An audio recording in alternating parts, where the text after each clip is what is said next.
and I keep hearing the cheat all the time. I don't know. Unless you live in IHUB, is that a bad deal? Unless you live in IHUB with an internet connection 24/7, then okay, use whatever you like, download whatever you want, use no matter, right? But some of us have to worry about where we get our next internet connection. Even if I'm from JCOT and there's internet there, it doesn't mean internet works all the time.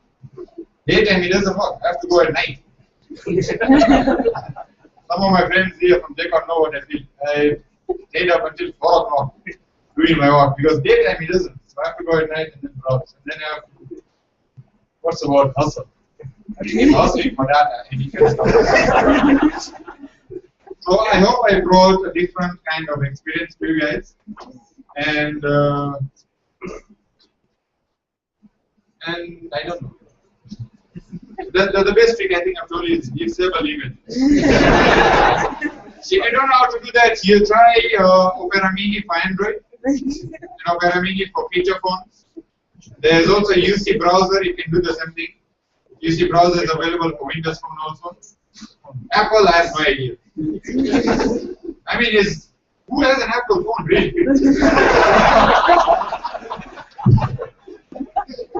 I've seen guys with Android phones in my university, and strangely enough, there are a lot of Lumia devices.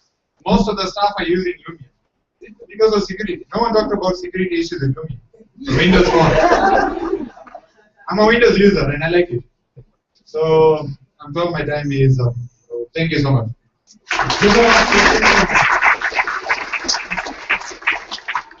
Any questions? Any questions? I think this guy is well on his way to becoming a Barcamp Nairobi legend. Kenyans, you're too deep. You have so many questions. You'll be sitting at the front. How are we going to get a mic to him? You take a mic. Let's shout.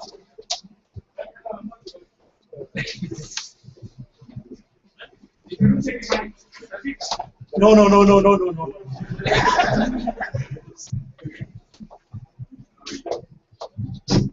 What is your name again? My name is Chintan Gohel. I thought it's Chintan. You are economizing even with the name. Chintan. Chintan. Chintan. Oh, yeah. Chintan, unfortunately, it's not the first time I'm listening to you speak. And, unfortunately? You found me funny. I kind of like your views, but I'd advise you to travel the world. You'll appreciate that in Kenya, the internet, the 1 MB I'm thinking is expensive. There are places that 1 MB will really cost you. And it's even worse when you're roaming. I'm aware of that, actually. Yeah. 2, you can attach with your phone. It just depends which phone you have. And on my phone, a browser. Why are you using a browser and you have a smartphone? Because if I use my app for Gmail or whichever it is, it will consume 3 MB of data to send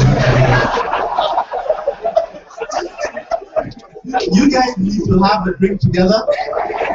Lastly, and honestly, a pity your future wife. Why do you assume I'm going to marry?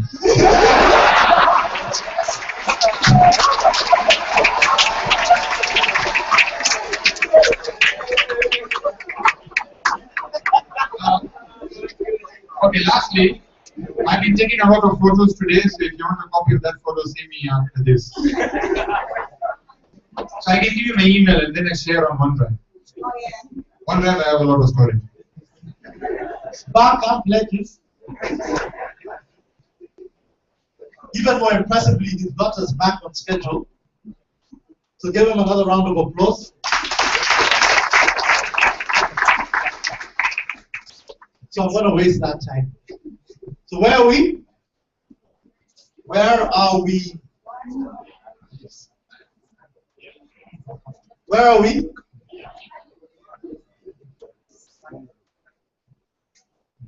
Well, maybe we should switch off the Wi-Fi again. So how many of you know Nairobi? How many of you think you know Nairobi? How many of you were born in Nairobi? Stop lying. How many of you were born in Nairobi? Show of hands. How many of you were bred in Nairobi? Yeah? So you guys know Nairobi pretty well? Let's see then. Ah.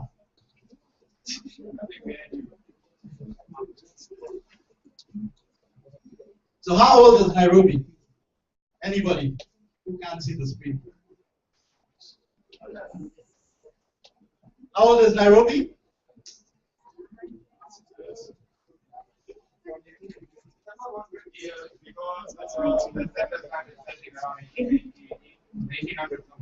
Okay, we have 120 years. Anybody else? Anybody else? Sorry? 115.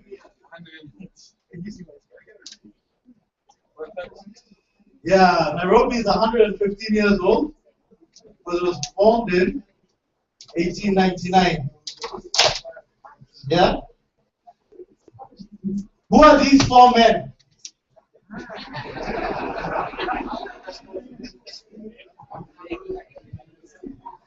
You are Chakis in Kenya. You want to make money. Who are these four men? I know all of you know one of them. Who do you know? Who are the other four guys? Who are the other three guys? Ginger? About? Who are they? Your cabinet secretaries of energy and petroleum, interior, coordination of national government, industrialization and enterprises, transport and infrastructure. So you guys want to make money in Kenya, your devs in Kenya, you're developing apps in Kenya for them to be sold in Kenya, and you don't even know who's signing the checks. Yeah? Who's this guy?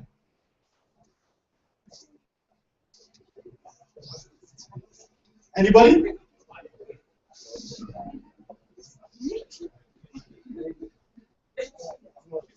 Nobody. Who's this guy? What? One person must know. Nobody?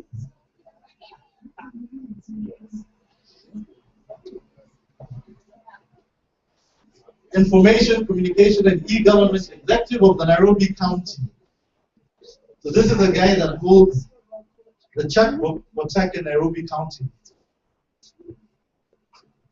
Maybe it's about time we started knowing him, huh?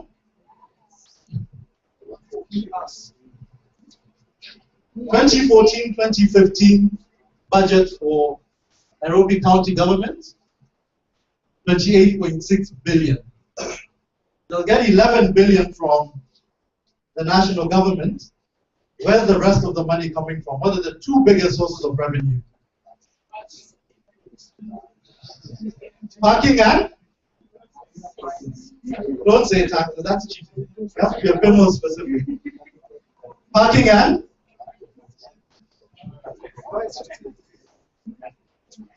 Rates and licenses, all those 1,000 posters and stickers that you have on your walls when you open your cyber cafe. That's how our government, our county government makes its money.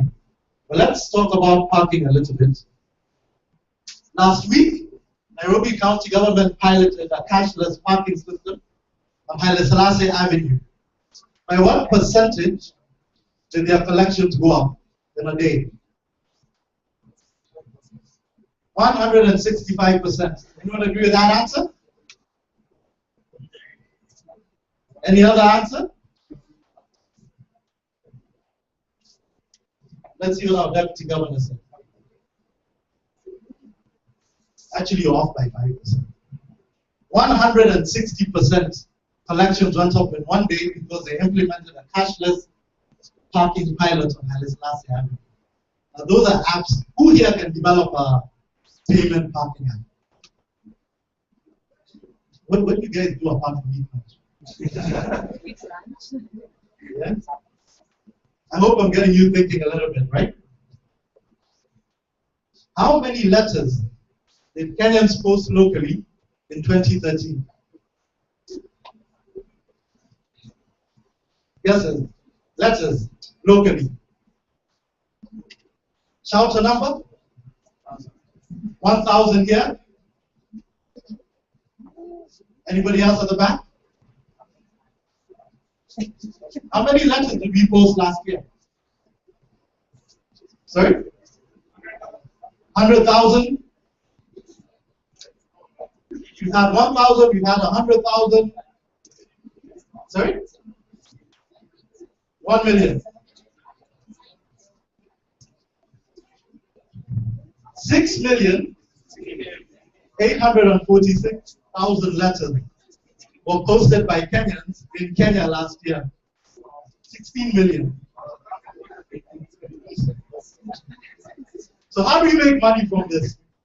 As checking. 16 million letters, almost 17 million letters were posted last year.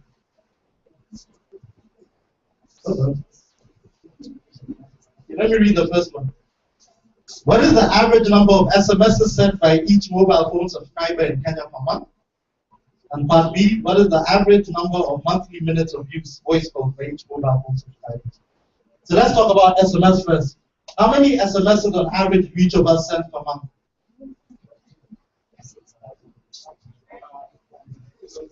2,000?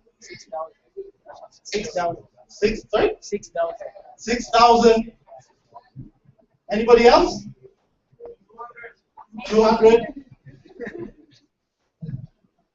And how many minutes do we use voice per month? On average? Kenyans. Shout a number. 500 minutes per month? Sorry? 70? 700 minutes? Well, let's see. On average, Kenyans send 65 SMSs per month and 80 minutes of call time per month. 65 SMSs and 80 minutes of call time per month. Slightly lower than the numbers I had shouted out. By the way, you guys are all failing this quiz. Sadly. The Nairobi Securities Exchange launched its IPO in July. They're looking for 627 million. But they're also thinking about setting up regional exchanges in 4 countries. Which 4 countries are these? Somalia? Another one? Tanzania? Sorry? Ethiopia? Sudan? Rwanda? Someone's got to build a check with these exchanges, so we should know, right? Who knows these flags? Somalia? South Sudan? DRC? Burundi? So if you develop financial applications and you have to follow where the money is going, these are 4 countries that you should be looking at very seriously. But this is a quiz about Nairobi, remember? Because this is Barcamp Nairobi. 2 top Nairobi football clubs have been bitter rivals since they first locked horns in 1968. But which of these 2 clubs leads in their head-to-head? Who? Who? Let's find out, shall we?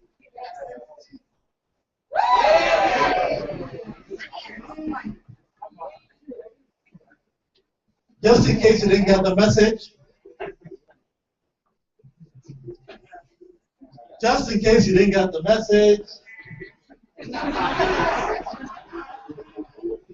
Where am I? Where people? Good stuff. Final question. According to our Cabinet Secretary for Tech, how much did cybercrime cost Kenya in 2013? Sorry? 1 billion? $1 million? No, no. 360 million Kenyan shillings? 20 billion Kenyan shillings? 2 billion Kenyan shillings. That's his estimate anyway. So those are 10 questions on Nairobi. How many of you got 10 out of 10? 5 out of 10? Okay, let's move on to Everyone Needs a Trojan by Christian. Everyone Needs a Trojan by Christian.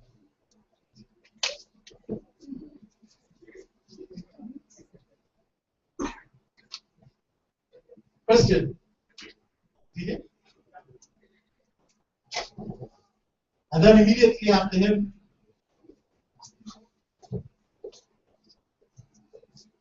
who's doing Save the Internet? Yeah? So get ready, 15 minutes after Christian. You're on, yeah? Is he ready? Ah. Give it up for Christian.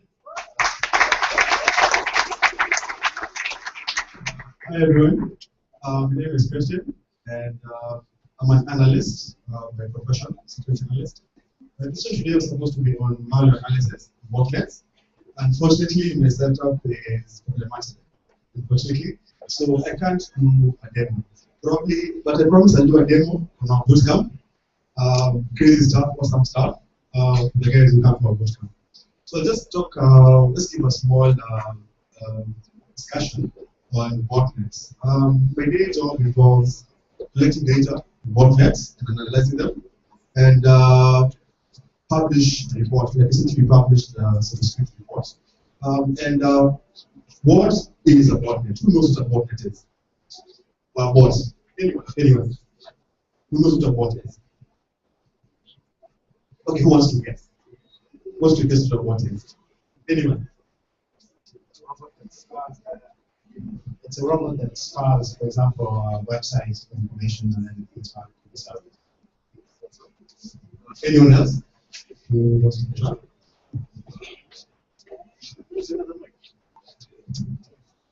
It's an application that can be able to respond to arbitrary questions that have been programmed to it.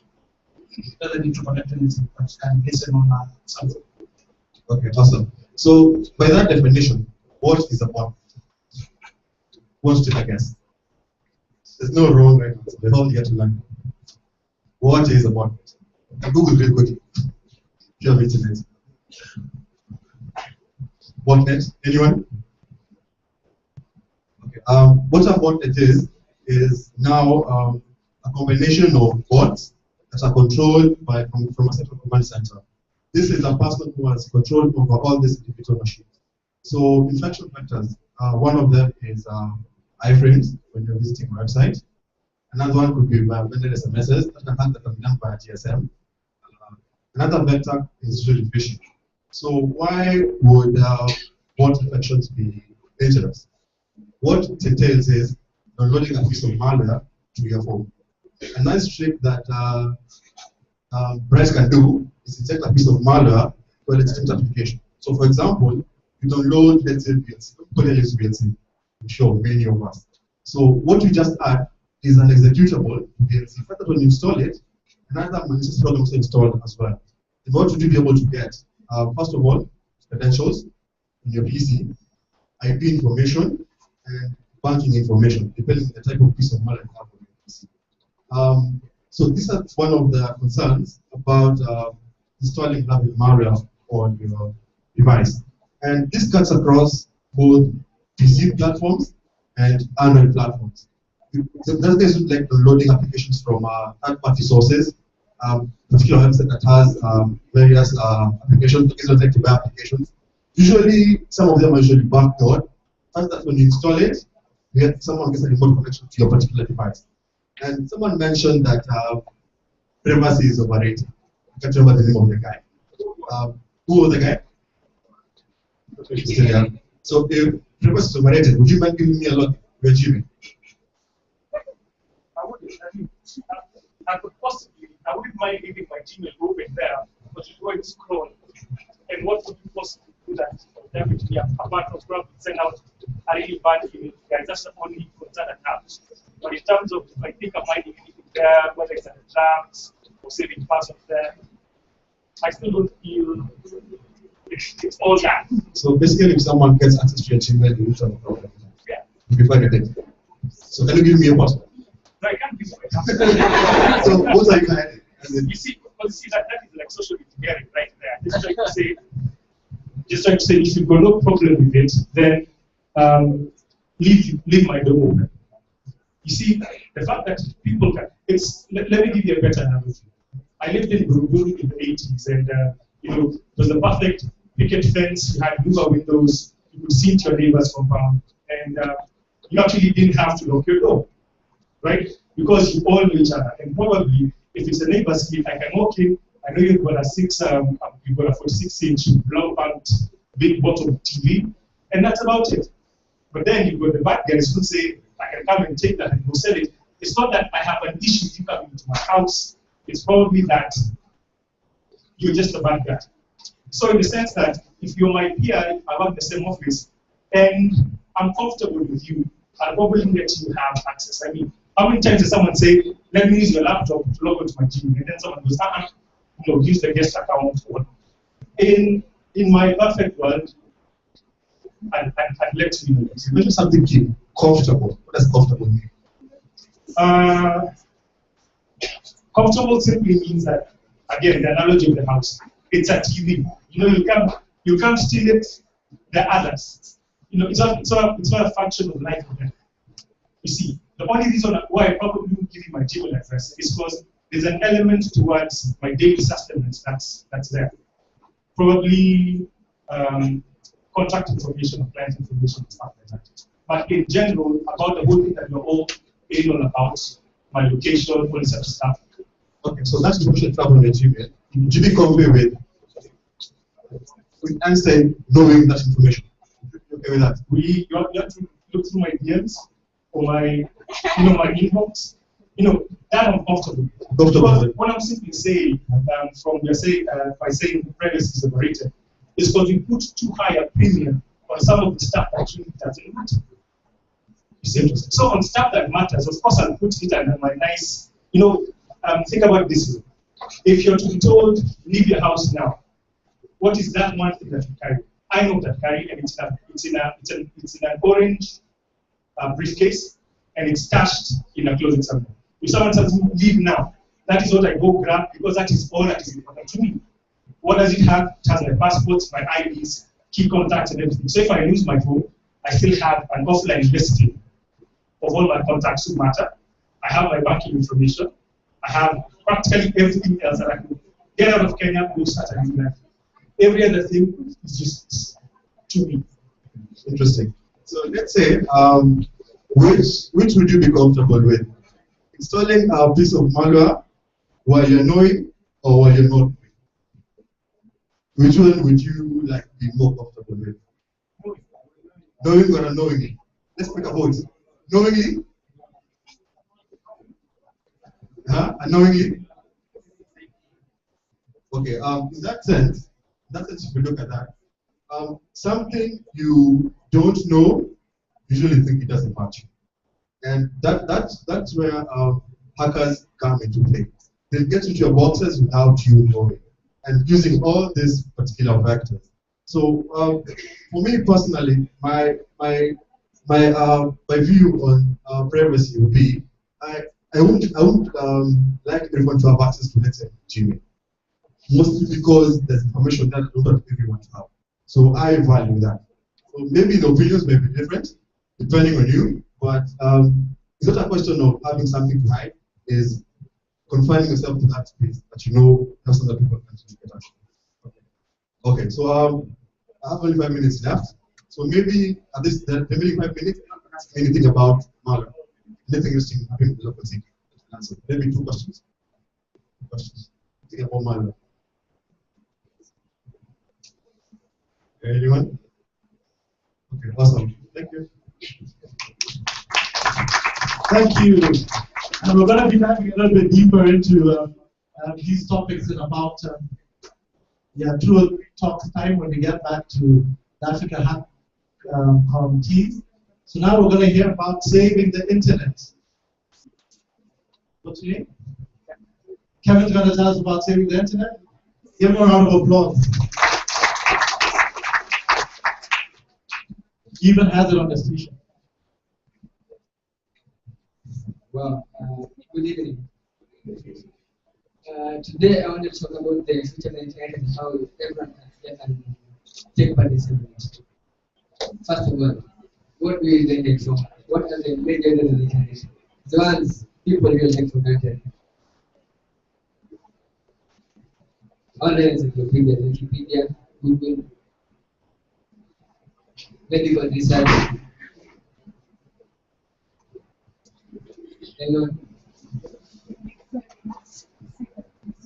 search engines, social media, and most importantly, maybe ordering pizza. But what did the people who invented the internet? What was the main goal? What did they want to accomplish? Yes. Connectivity. Yes, connectivity. Who else has an answer?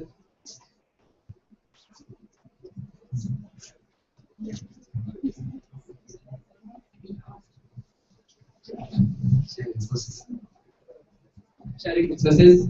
Let me give you a brief history. The internet, it was mainly created through efforts by the US Defense Forces during the Cold War after the Russians launched their Sputnik satellite. They wanted to be able to share information between different networks.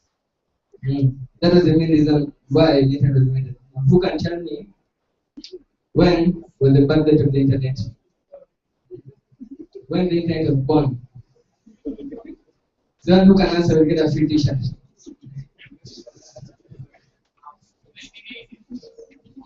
Be more specific. Hmm?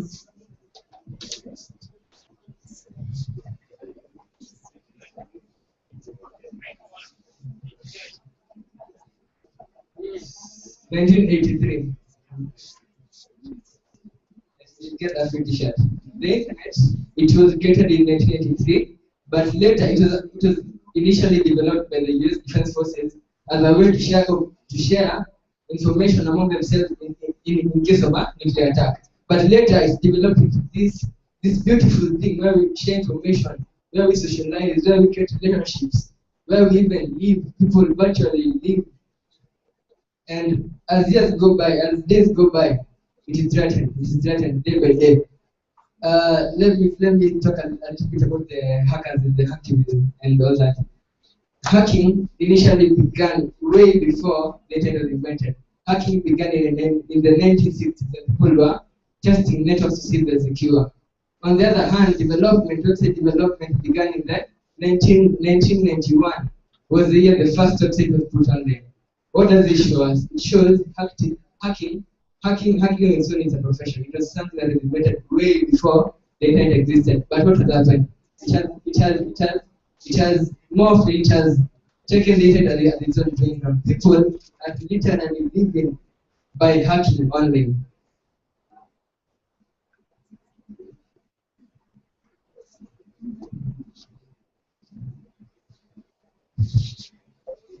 Let me go into some facts.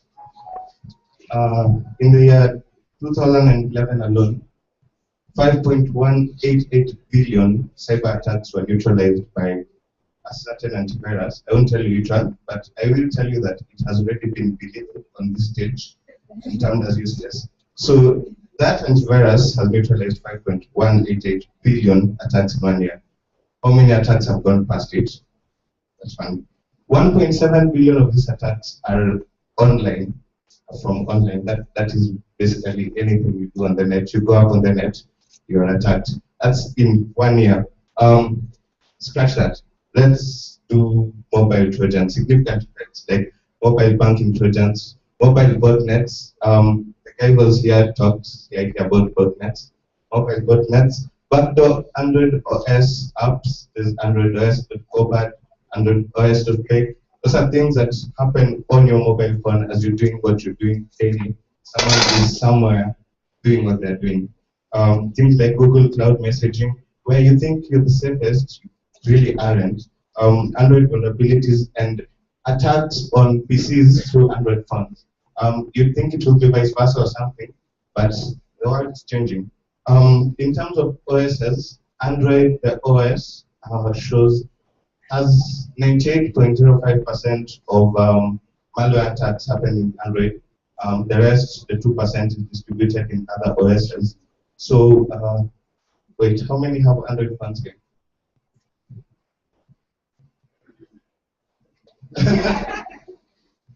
That's basically because it's one of the leading OSs and it has a fairly open infrastructure. So that means malware development, okay, let me call it black hat hacking, and all that is basically something that exists in our homes and where we are daily. I will continue to go with statistics. Based on functionality, SMSs take 36% of what do I call it, means of spreading of malwares. We were shown how to hack GMS and send SMSs with fairly original signatures. The rest is distributed in backdoor processes and Trojan downloaders. Now, 62% of these malicious applications are part of what you're told about mobile botnets. The findings in these surveys that have been done are that techniques of infection mechanisms are slowly moving from just PCs and just desktop to mobiles and Android and all those things that you work with.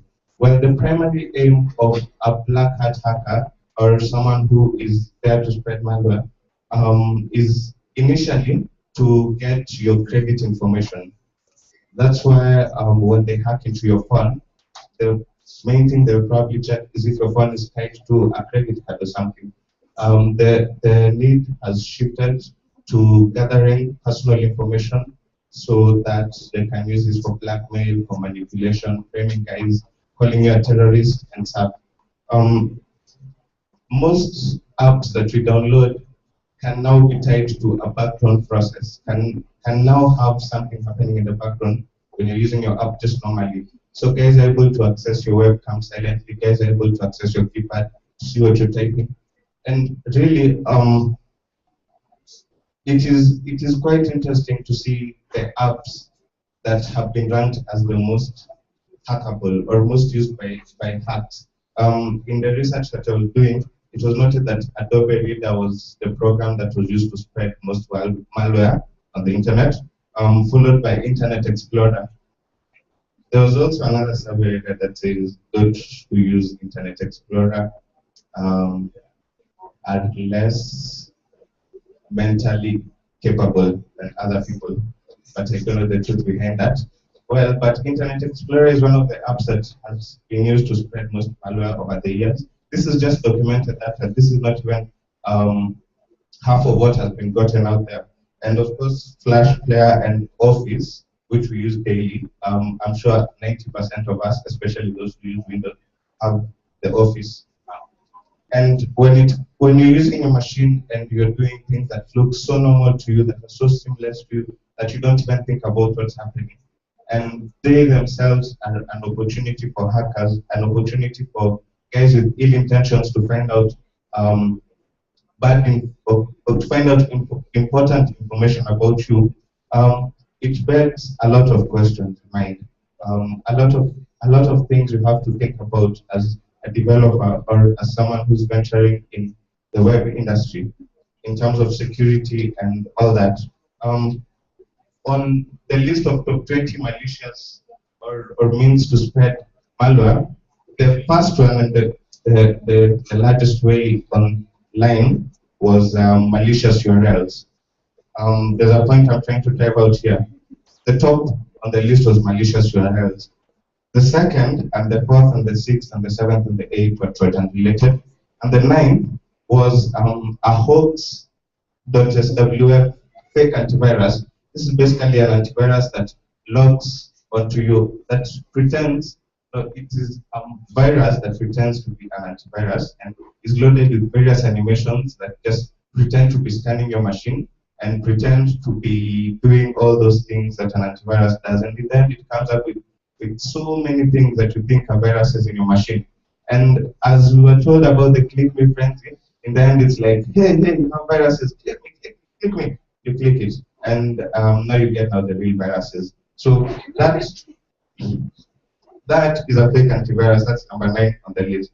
So now, all these statistics, all this data I have told you with, begs the question: who is creating this data? Who is creating these false antiviruses? Who is creating these malicious URLs that one clicks on?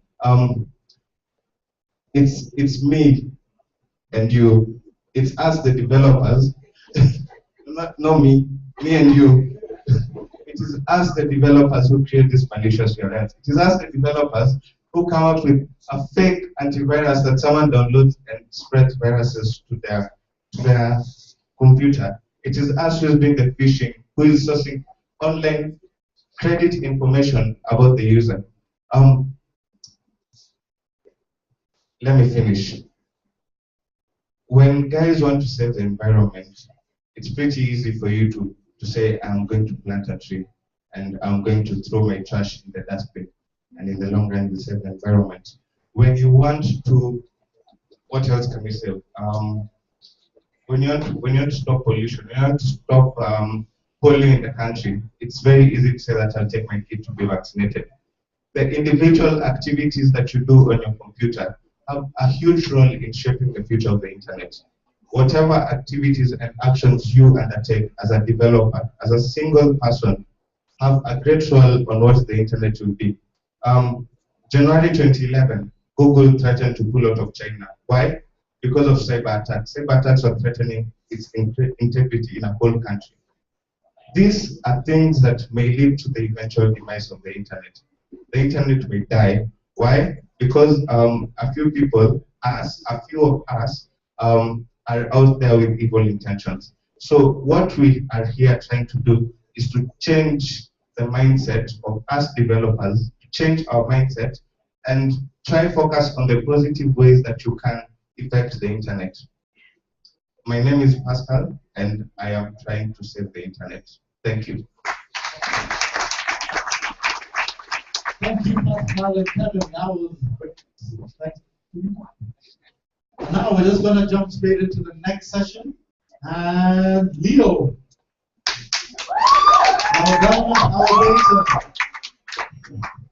Hi, I'm Leo, and I'm a researcher with I Have Research on the second floor. No conversation is complete until we have a Chinomba Serikali session, and so this really is one of those sessions, talking politics. It would have been much better if everyone had a pair time, because this also happens a lot in the bars. So I want to start by just doing a small pop quiz about who knows which government initiatives have been announced in the past 3 months that have something to do with data or digital goods and privacy. Who can name any or describe any of these initiatives? There is a tool called openness. It is supposed to for tendering and financial management generally. Awesome. Anyone else has had or read of another system? I think there's one trade or something like that. It's supposed to be a total for trading. Okay. Any other systems? Amache? Yes.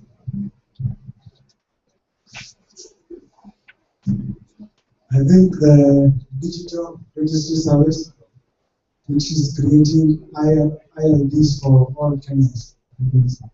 Yeah, actually, those are the ones after. Our government is on like a fast-paced track to put all of us online to collect data about us, to monitor us.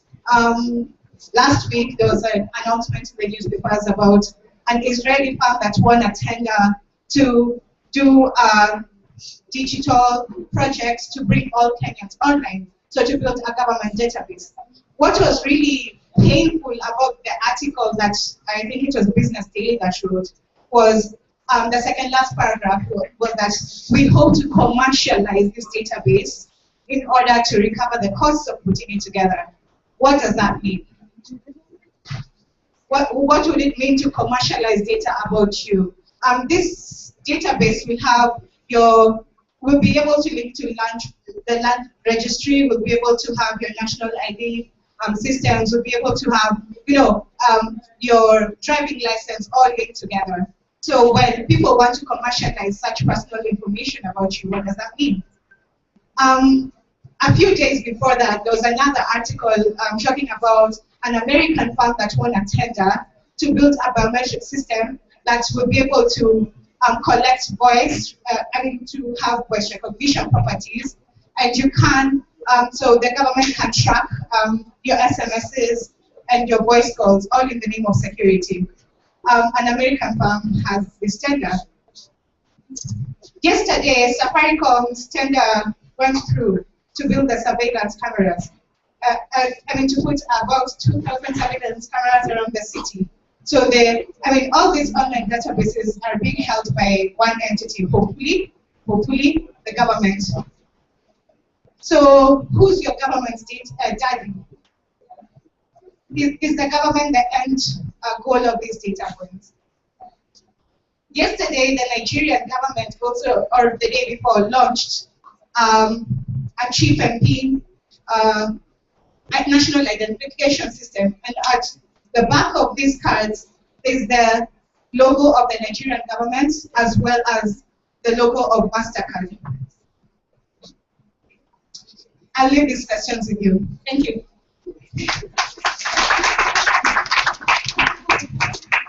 Yeah, Leo raises some very important questions there. Who's holding all this data on our behalf? Are we scrutinizing these contracts? Do we even care? Is it an issue we should be thinking about or not? And these are questions that we'll discuss in the final session today, where hopefully Leo will be there and the rest of the team to share some more of their insight. So, these guys are back. Huh? What do we do?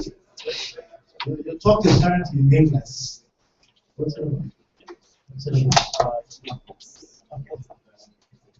Let me get Tyrus to. Who's ready to be scared again? Yeah? The people on the couch are so interactive. I think they're the most comfortable guys here. The rest of you don't respond to any of my questions. Who's ready to be scared again? Look at them, man. VIP. I think they've seen the alcohol, so they are like, yeah. I'll be scared, man. So we're back again. So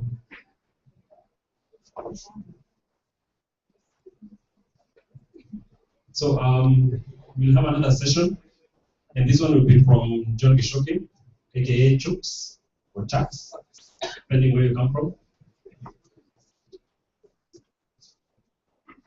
And Chooks has been in the field for quite a while, and he'll walk us through what is known as a black box penetration testing. Now, every time I mention the word penetration testing, yeah, that's exactly what happens. So it's ideally not what you guys think it is. I don't know what you think it is. But under this context, it's ideally how you're supposed to be testing your systems for security or insecurity from a hacker's perspective. So basically, it takes a thing to match a thing, right? So we should be walking us through that. And just as a side note, if any of you is interested in what we showed for GSM, the tools and everything, kindly see Jade or I during or after the sessions. So Chooks, welcome. Hello. My name is Chooks or Chuck. Call me Chucks.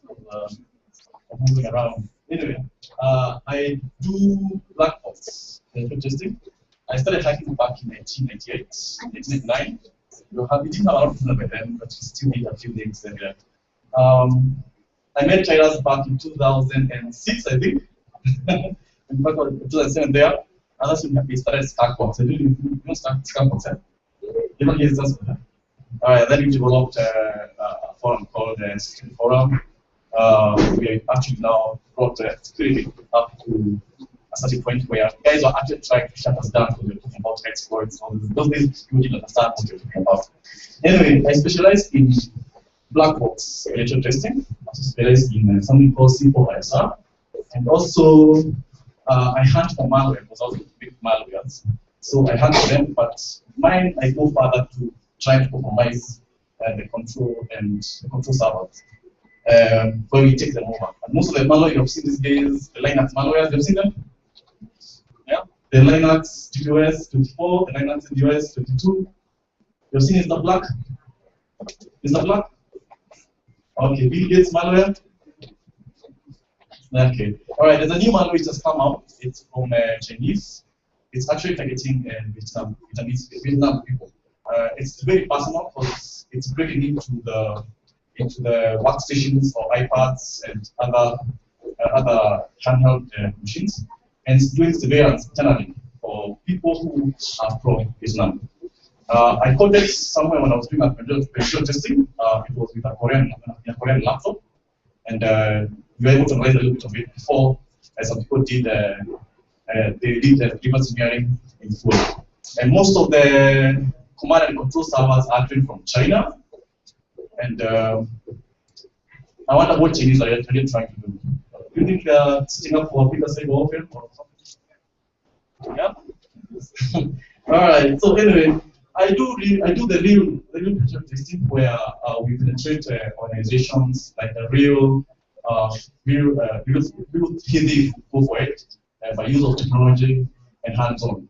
We bypass locks by using authenticating tools. We also bypass people if they function by knowing where they are from, who they work, who their parents are, who they live with, where they live. All that information comes in handy to break in from organization. A lot of the penetration testing out there will not be done that way, so it ends up leaving you vulnerable in a way that someone will actually get information through another source, maybe even through your Facebook or through your other social media, or maybe in real life. So, when you do black box, you have what you call scenarios that we use. We can use the insider threat scenario when we try to break into your organization. We can use the scenario where maybe a government is trying to spy on you. And the most favorite one, which we use a lot, is what we call organized crime. Organized crime is where the criminals are well funded, and maybe like states funded like the Vietnam malware, where everything is funded in a way that you have enough money to go after the organization.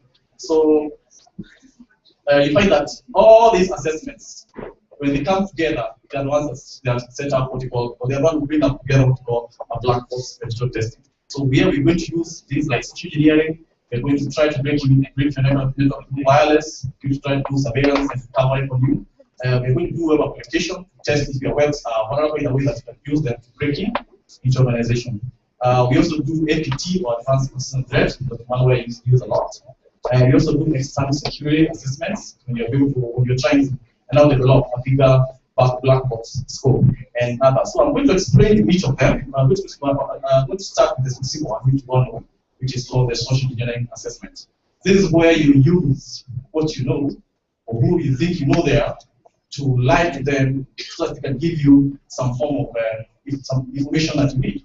It could be where or which business does your boss work? Which number is it? Then you go there. Then there's a time we're doing a pen test for I would say bank, and we realized where the IT manager parks. So we put a transporter in his and we followed it to where he stays, and from there we're able to break into his wireless, and we used that to gain access to his machine. And when he came back to the office, he had a malware in his laptop, so we were able to connect it back to his machine. So such kind of security attempts to figure out other things helps you to break further to the organization. Wireless security, most of the time when we are breaking into wireless, we don't even use the iron dam or the aircraft a lot. We just test to see if it's PSK or which kind of encryption wireless is being used.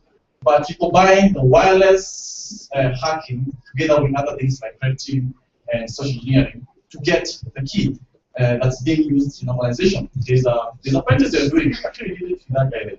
And we lied to guys about we brought pizza to the organization at night in bites. And we told them, we'll bring you pizza. You guys do support. Then I want to log into Facebook and upload something. Give me wireless. Give it to us. But the funny thing is that that network is in a way mirrored to their cloud network. So it was easy to get to their VPN to do that. So the only thing we could do was to put a safe house, the floor, the flight below, and be able to combine small network. So wireless to us, we don't go mostly for the passwords. We grab passwords from them, from the people themselves. Because a lot of people don't have that awareness that you don't give up everything you have. Because it could be an attack. We also do, during Barcamp, we do something called rating assessment. Ever heard of rating assessment? Yeah? Yeah, rating assessments, we kind of use the ground. Use the people on the ground. We go to the ground. Sometimes they even go to a place where we had all the spots with guns because we're trying to grab something from us. And the problem was that we realized there was something wrong going on here. So rating assessment could be maybe you can go to a dustbin and figure out the pieces of information that they could have left there, the company could have left there, and then we use that information to gain access to the organization. Surveillance and recovery, this is one of my favorites, especially in Nairobi when you have traffic, it's easier to follow someone all the way to the house or all the way to where they are going. So this is a screenshot from Prentice I was doing 2 months ago. We were following guys, figuring out where they live, what they do, and we were able to grab all the information from that. And we found that some people, there's a box we're using, these safes, these small safes where they use when they put information there. We realized that the guy, the IT manager, or the guy who was dealing with IT, he left our information there. So what we did was that we figured out the age of his son, and then all that information we could probably put together, we were able to figure out the code to enter or to get into the safe. And through that, we were able to get into the long information on the organization. Actually, that pen test, we also became a janitor for 1 week there in the office. And from a janitor, I upgraded myself to an IT guy. And during the IT stuff, then I realized a lot of information about that organization. I was doing system administration for almost 2 weeks, and I hate that job because I did it for long. Yeah. Web application, I think you know this, when we do things like SQL injection, SSS, yeah, to try to break into the organization. So also when we install, we put a malware on a system so someone can download. It kind of interacts with web application security assessment in a way because the user has to browse to that command and control server or to the machine or the zone which has the malware. Advanced persistent threats, you heard a lot about this, about malwares, people clicking, getting emails sent to them, and then they open them without knowing what is there. And then the client connects to a command and control server which now takes over then the network, right? This is the favorite where people, this is what a lot of people do. A lot of people, organizations you have there when they do a test, they'll try to scan what you have on the external layer. They won't think about that the people who are sitting in that organization, those people who are operating computers on that organization, are also the last line of defense, right? So a lot of people don't think of it that way. But when you're doing a black box, it's important to know that you need to test the people sitting internally. Covert data acquisition, we use this a lot. This actually works later after you break into organization, where now you upload data that you find internally from that organization, and you compare it with servers that you are going for. Like now, let's say here I have one test an organization that I have has done an application. I'll come here, I'll break into someone's computer, then I'll pull all that data, MySQL, configurations, all those things. Then I'll compare them with servers out there. Then I'll see if I can actually log into a server, right? So, database security, this is more of testing the database servers out there, the MySQL, the MS most of these assessments interact together with others as you do the plans. We also do social media and online security assessment. You can use what you find on social media to be able to break into your organization, because a lot of people leave a lot of information online, and that information we can use it as a way, as an outline or way to get into your network.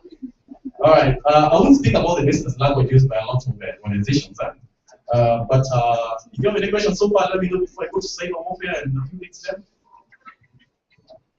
Yeah, you okay so far? All right, cyber warfare is a new thing. I think you've heard already about openness and other people like Anonymous, Anti-Sec, what's the other one? NullSec, yeah. And the new one, the new team, it's called what? The Lizard Squad, huh? Yeah. So the Lizard Squad shut down a few networks the other day, and they also made a bomb scheme. Something like that. Then the FBI was like, no, this is too much, and they started arresting a few guys. There's Kimondo, and another guy was arrested the other day, who were the leaders of Lizard Squad. And then they had a domain, lizardsquad.com. The FBI and the DOJ go to the DNS and then they defaced the website. If you've seen it, I don't know.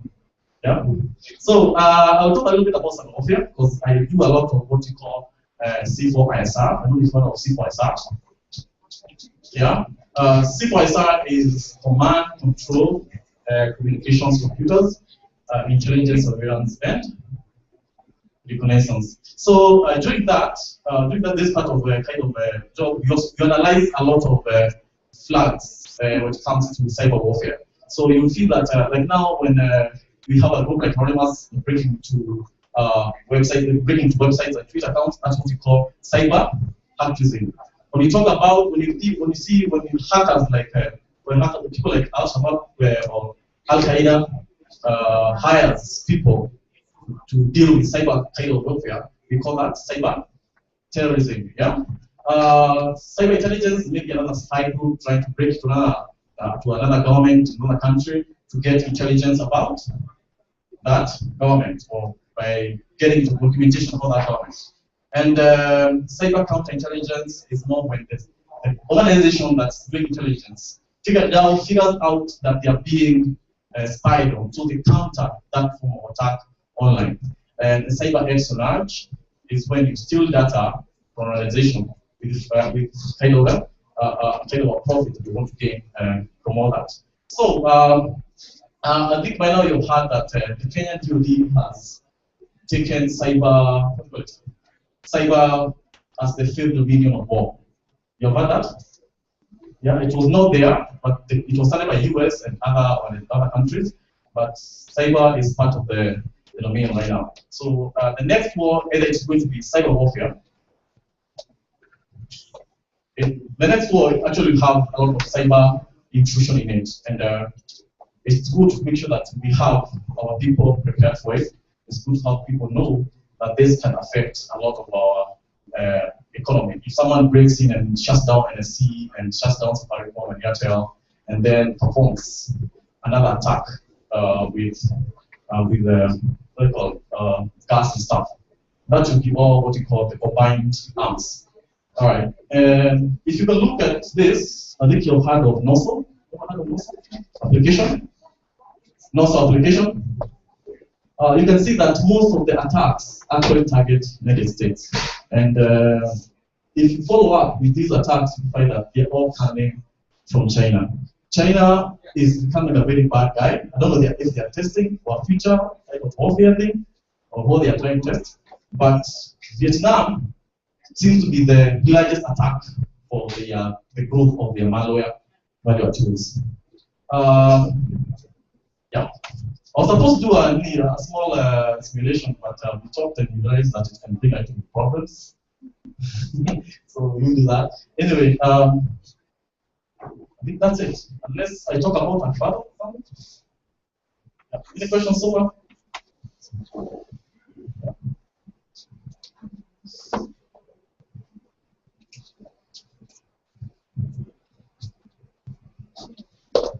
just on the simulation, I just wanted to know what did you want to mirror that kind of attack? Was it a DDoS you wanted to initiate, or what kind of attack?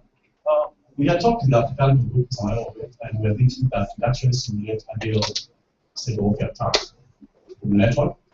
But it will take over a major installation, and that will bring a lot of issues with the law, because the law is changing about the law about cyber intrusion and cyber crime is changing a lot. So I think that will do another day when yeah.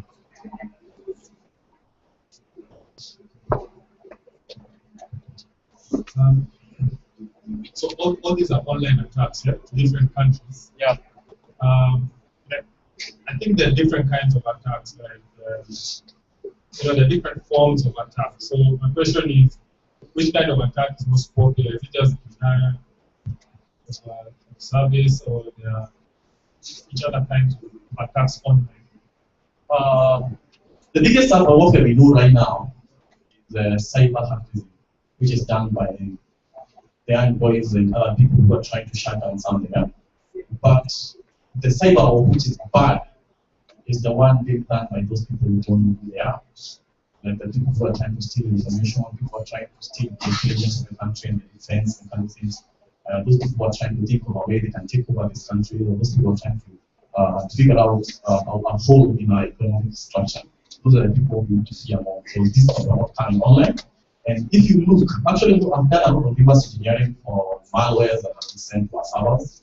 And most of this malware is written in Chinese. Actually, if you look, they usually have put the IPs on the executor. So if you reverse engineer it back, you find that it is actually numbers, and Chinese are very good numbers. So when you count it all together, you get a formula. You go all the way to a zombie that is sitting somewhere in China. And these guys are hiding themselves. These are the guys we need to worry about. Yeah. People like this, you can't worry about them a lot, because they are telling us they're going to shut down some, they're going to shut down Amazon, they're going to shut down Twitter, some of them.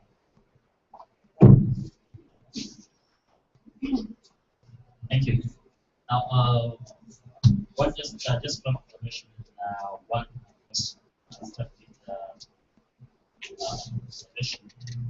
maybe most of us we are thinking that we are having all these programmable languages that are known to us, Java, C, the operating system basis that we have, the Linux, the Unix, Windows. And we are failing to understand that what is just mentioned. The Chinese are developing applications in their own language. And we have never known that they have just come up with their own language that they can use to write whatever they get to write. And this might be one of the things that can get all of us unawares. Because we wouldn't be able to know what is the best language that they get to use. It's not C, it's not Java, it's not whichever language that you know. It's all of them. So maybe something to think about that. And a second thing, which is a question now. As a penetration tester, what would it take to stop you from attacking me? What is the single point that would actually make you actually not get into my domain? Thank you. Actually, me, I'm always very, very busy. So if I get time, that's when I'll think about, that guy is doing something, I don't know what he's doing, that's when I'll be breaking into the network. But most of the jobs I do are paid jobs. And they are, like now I have another like 5 jobs to do right now, and I've not even started any of them. And yeah, I'm talking because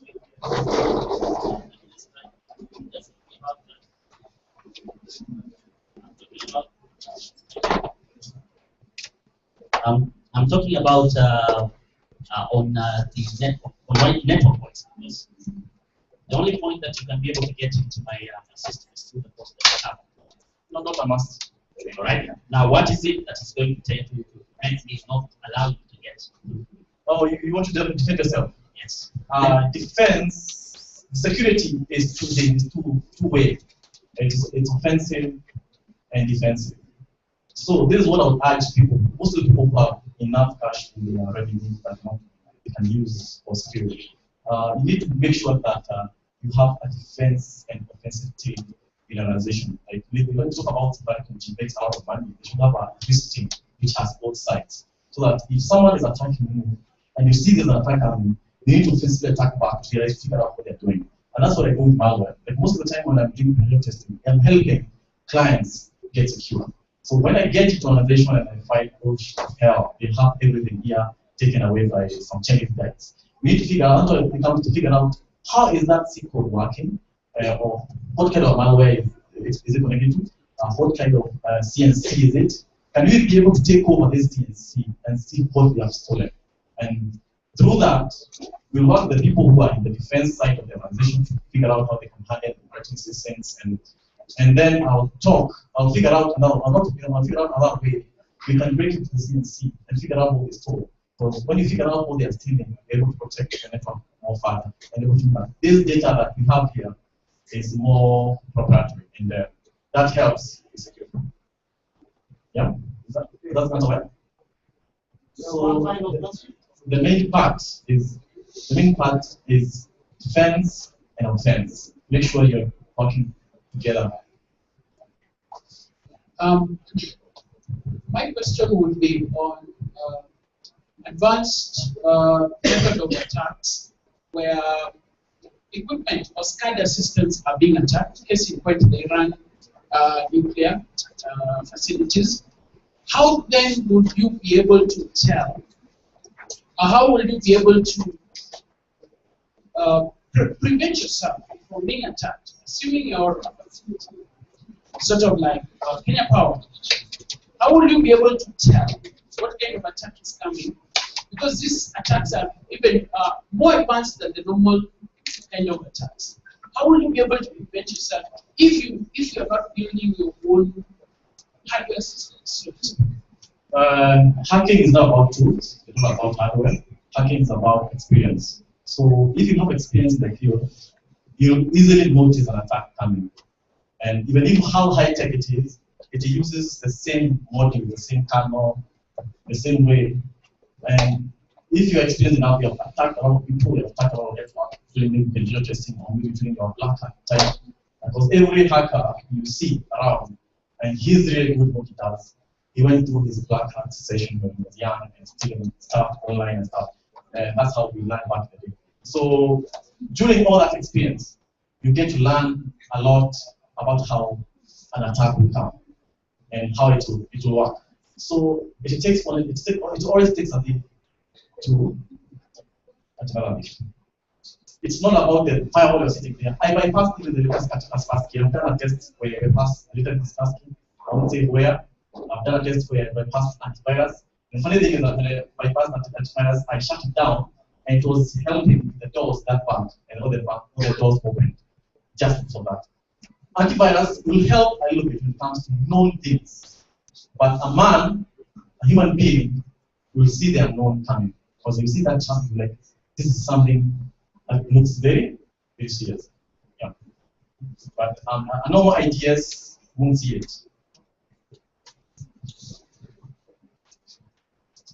Just to add to what you were saying, like if you see how the Iran centrifuge got hacked, they did it very simple. They placed USB sticks around the place, around the entrance. So the employees, when they go in, they're like, wow, flash this. They picked it up.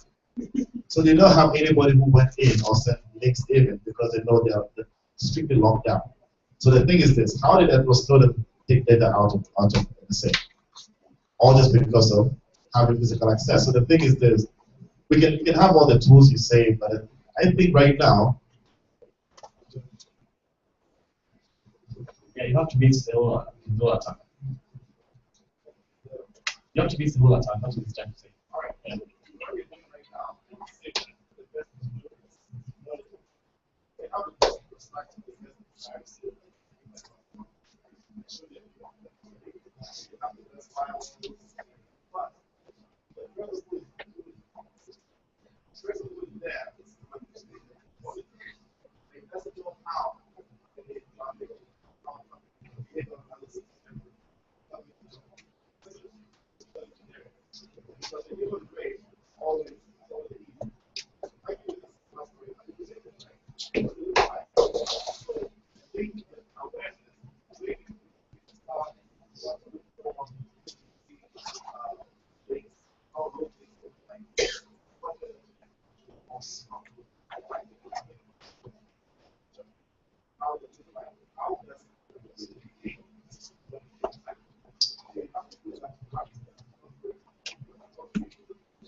That's why you find that most of the spy agencies, they use the technology, but they have bodies on the ground, right? Body experience is all the answer. That's why we see that for you to start defending your organization, it starts with the first key. The first key is awareness. You have to understand. You'll be light. You'll be sent email. You'll be sent emails. You'll be sent you all that stuff. So it's important that awareness be the first thing. Any question? That's it. Also, one more thing. We as Barcamp, we have an operation we call Battle, and it started back in 2010. And we just advise people to join in and register for Battle, and you're going to get aspiration of how a new attack will happen by doing it yourself. So we started in 2010. We did a lot of aspirations. And the last one was in 2013, but it was done this year. We'll be having another one before the end of the year, because we have another one that come by then. All right? Okay, thanks. Give it up for.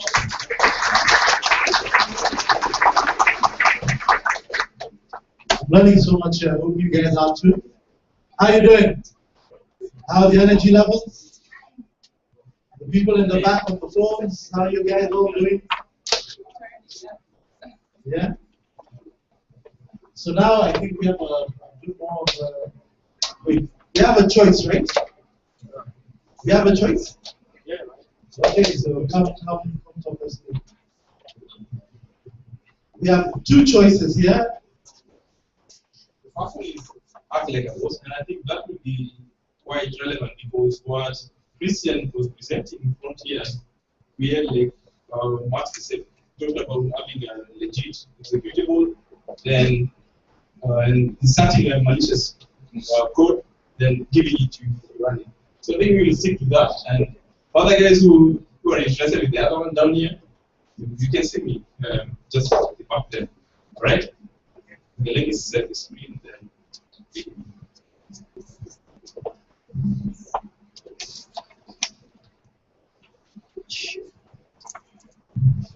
Do you guys know the person sitting next to you?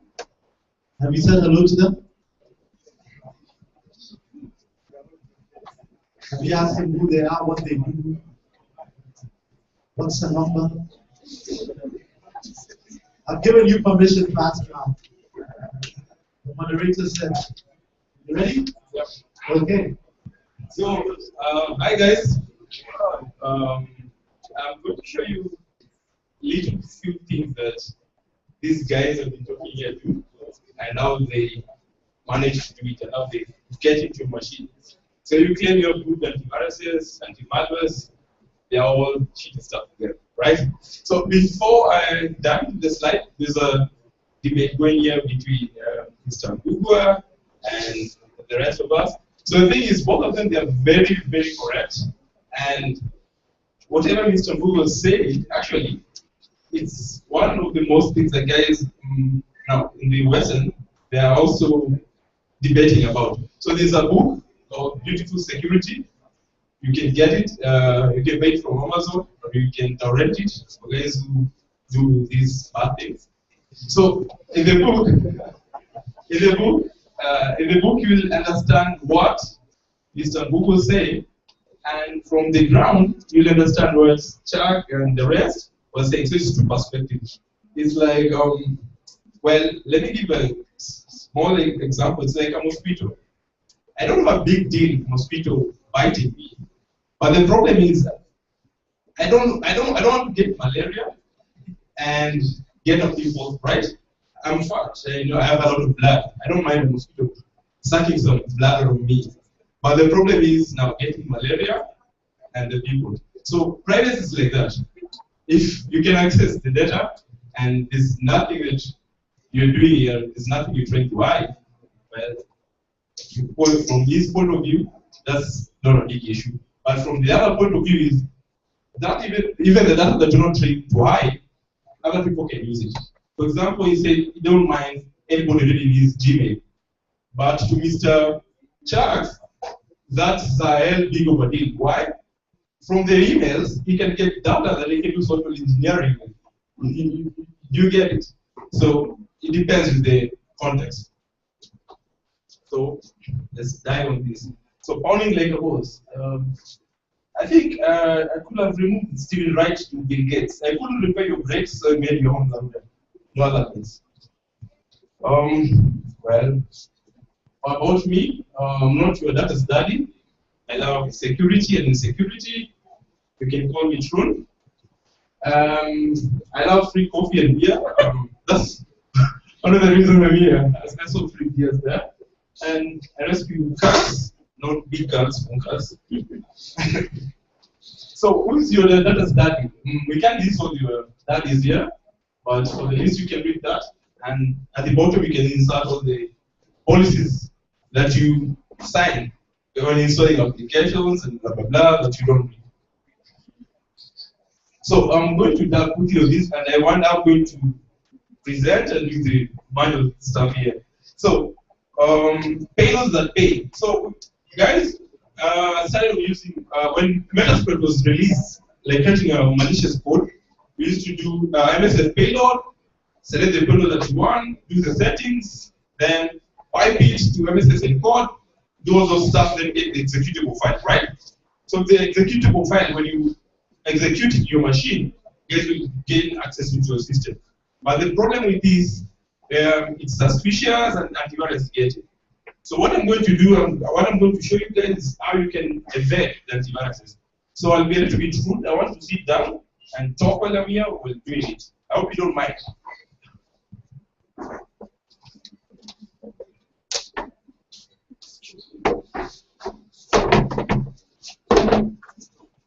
So I want to be a little bit quick because of time. So payloads that pay, we'll talk about it. I will create a quick payload, then test it with the antivirus, see if it can be detected.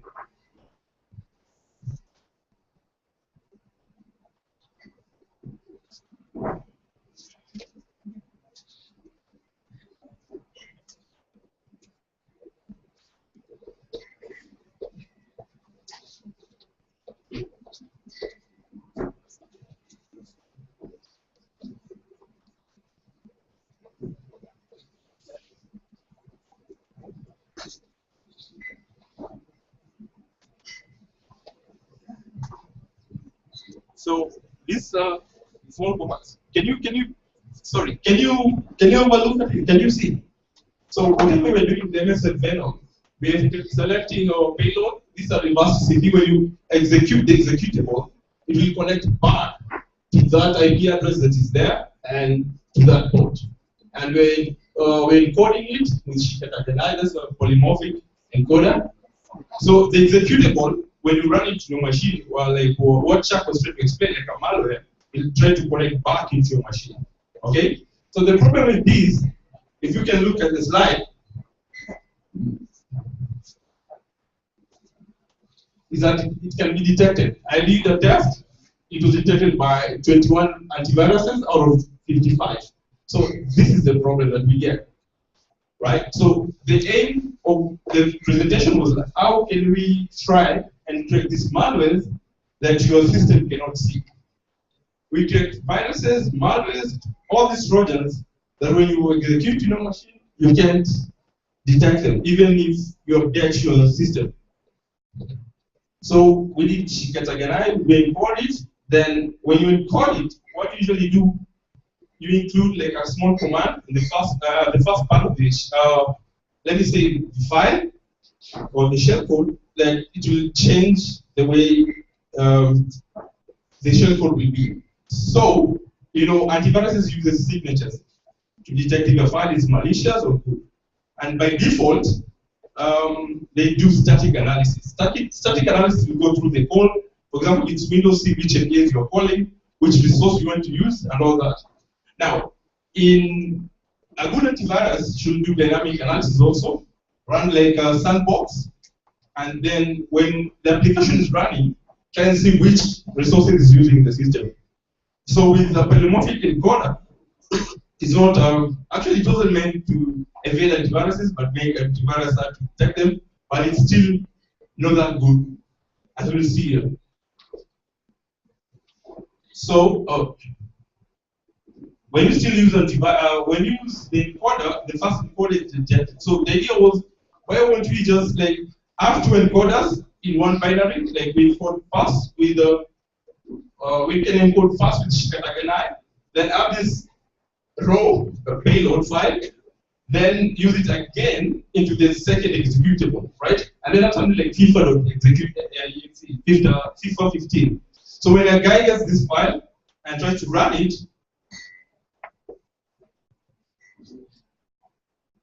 okay, just a second. That's great. Okay, it's here. So in this case, I'm just renaming it to something else. So I created the shellcode and saved it in a bin file that is raw.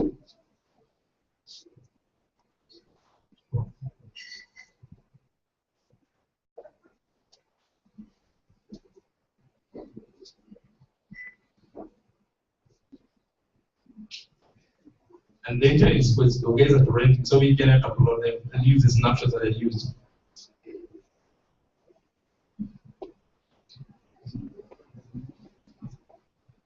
It was still detected when you use.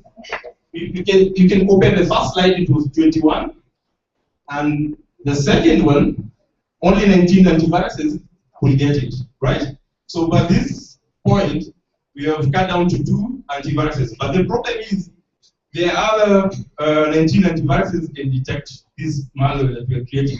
So the point is, how can we avoid all the antiviruses from getting our payload detected? So is this another option that you do? You can do like cross-compile your own custom payload. So instead of using this MSF Venom and all those MSF framework, what we do, this is just a sample C template, right? So we will create like a random data, first part, 5 to 12 byte or 10 to 24. Then have our shellcode down here. Then we compile it in Linux. So it's hard for me to do the practicals while presenting. So just look at what I created before, right? So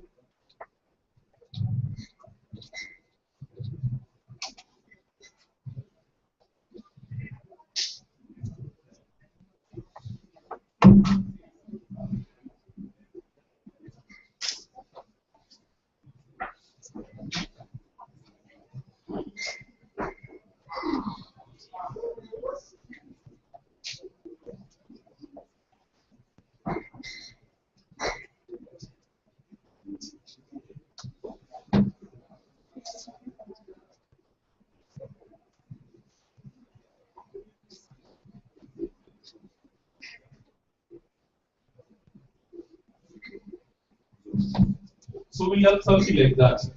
So this is our shellcode that we generate manually with MSF Venom.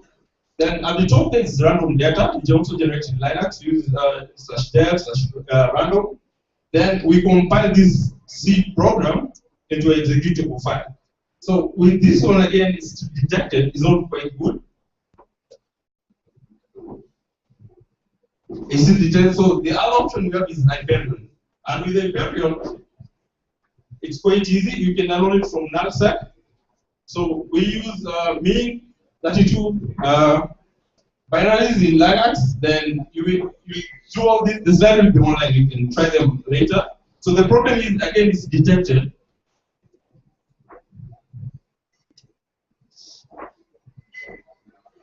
But now, if you combine whatever I've told you, like what I did, the process of detecting the file failed. And if guys, those who are interested, I can show you what I did. I still have the files. So no antivirus could get through this, but the problem is the file got bigger. I encoded like 5 times with blow XOR, Then I used Shikatagarai and 2 other encoders. Then this was the result, right? But now this is quite hard for guys who don't like understand the shellcode and all that. So there's another framework that you can use. It's called Elevation. It's quite simple, and you can achieve all these. All right. So just in a sec, I'll show you. Then we're done with the slide.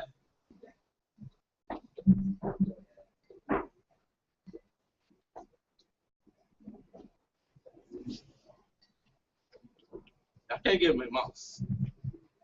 Okay, fine.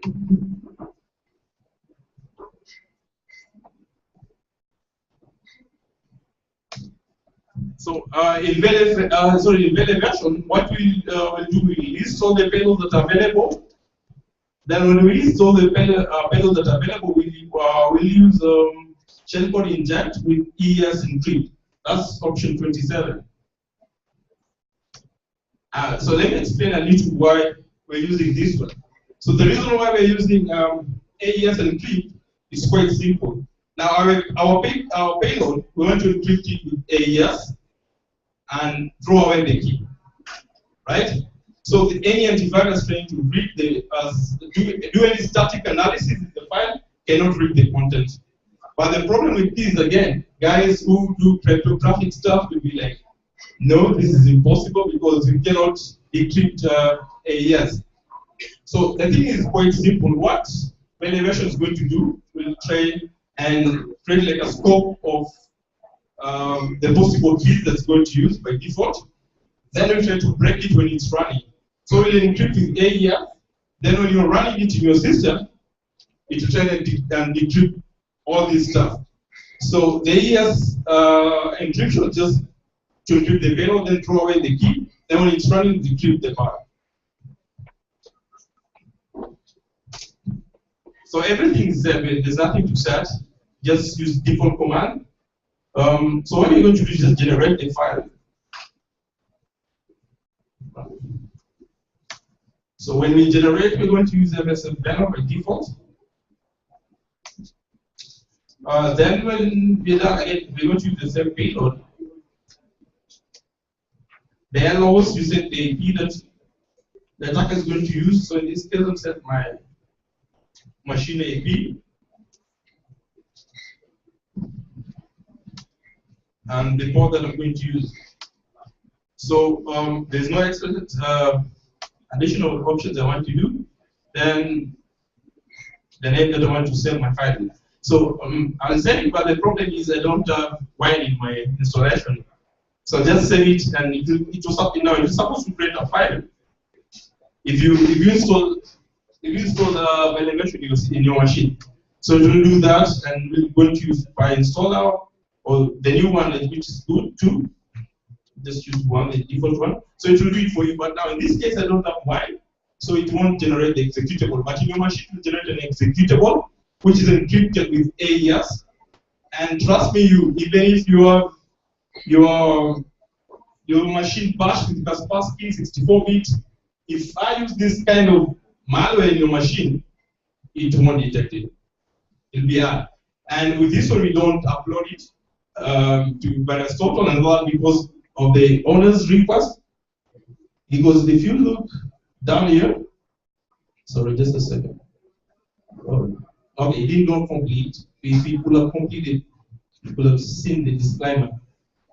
So the resources I didn't complete, but I'll push them in Git if you want to learn all this stuff and other scripts that I've written for Veil. And I've also contributed for the Veil. I'm working for ARM version, but now I have to again learn assembly for ARM. But now I'm trying to work with the below Veil version so you can see if we can build payloads for Android systems. So that's it for today. Any questions so fast? No practicals because I can talk and type all this stuff. That's why I had to change the slides. Any questions so far?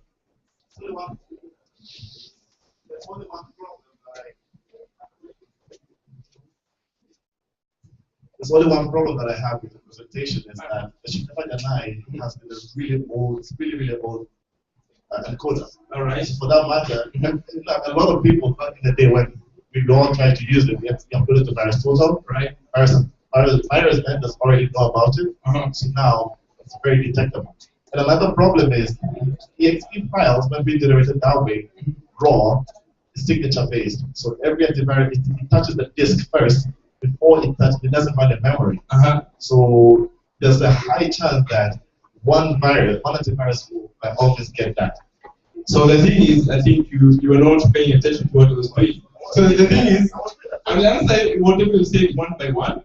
The first one you said Shikatagana is quite a whole encoder. But the thing is, under all polymorphic like XOR encoders, which is the best you can tell me that I can use? Apart from Shikatagana and Blow XOR. That's the thing that you don't need to use any of them. Now the thing is, whatever I was trying to do, the thing is ES encryption at the end. So that when you encrypt your whatever you create a beach row, beach, whatever way you want to do, if you encrypt a file with ES and you don't know the key, how can any antivirus try and break the code? When we finish, I would like to demonstrate to you some of the encoders that I did. Multiple encoders are still controlled by at least 2 antiviruses. So I can have a documentation for that. Okay, but the point is, if you encrypt your executable file with AES, trust me, you can do it even practically. Come at the end, we try. And you encrypt your payload with AES, and then upload it to better software. We can do it practically. Yes. There's another, what's the site called? Not upload to VirusTotal. There's another one. Yeah, Munir shared. Yeah, and then Metascan. Metascan. So at least you should all, if you try any virus application that you create, upload to Metascan, not VirusTotal. And for you to touch the disk, there's something called iExpress. If you go to the command line on Microsoft, there's an iExpress. It allows you to create a setup program and executable. So in that case, you can do what the dropper is. You choose for the good process that's turned back. So you combine the exe file and a legitimate application. So that when they combine those two, it says, I've run the other file when the first file finishes. By the time that the virus takes that, it's already executed. But the point of all this presentation was at the end, you can do whatever we want to do with your payload generation, be it custom, be it whatever you like what Gamel is against the encoder style. But at the end of everything, if you encrypt your payload with the AES validation, trust me, I've tried it even yesterday, even today in the morning. It's sad. But the owner of validation, like he insists, like guys, don't upload your malicious file online, because what VirusTotal is doing when it tests your file and it gets the signatures, it shares it with the vendors. Okay, so when you do this, you're making it easier for other guys who want to do pen tests and all that. So I'll share all the resources where I got all these. I think that what the it's amazing that we're talking about how to create good pirates. Just one more comment. It's not a question for comment. I would like to, mostly we use methods in class. In the field, penetration testing we don't use.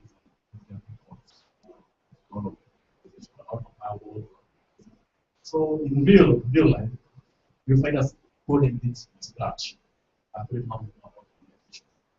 This is more of infrastructure that are made secure. People who know how things are.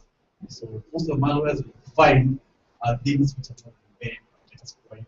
Rather than to backtrack for that. But if you engage into one, it's good to understand its programming. Most of the ones coming from China actually is ES, and they are really good. And the major thing what I'm trying to say is that real penetration testing we don't use these methods. Yeah, it shows your resources. Oh, I don't have it right here. Don't complete and share with it and all that. All right. Thank you. Yeah, but, all right, thanks a lot. So you guys are gonna run home and start making friends. So you're not. You're good laugh. Up next, we have Ibrahim, who's gonna tell us Who is your bank's daddy? So we hacked your payroll, we hacked your phones, we hacked your antivirus, we hacked your organization, HR. Now we're going to have a look at your banks. Yeah, they're all still here, right?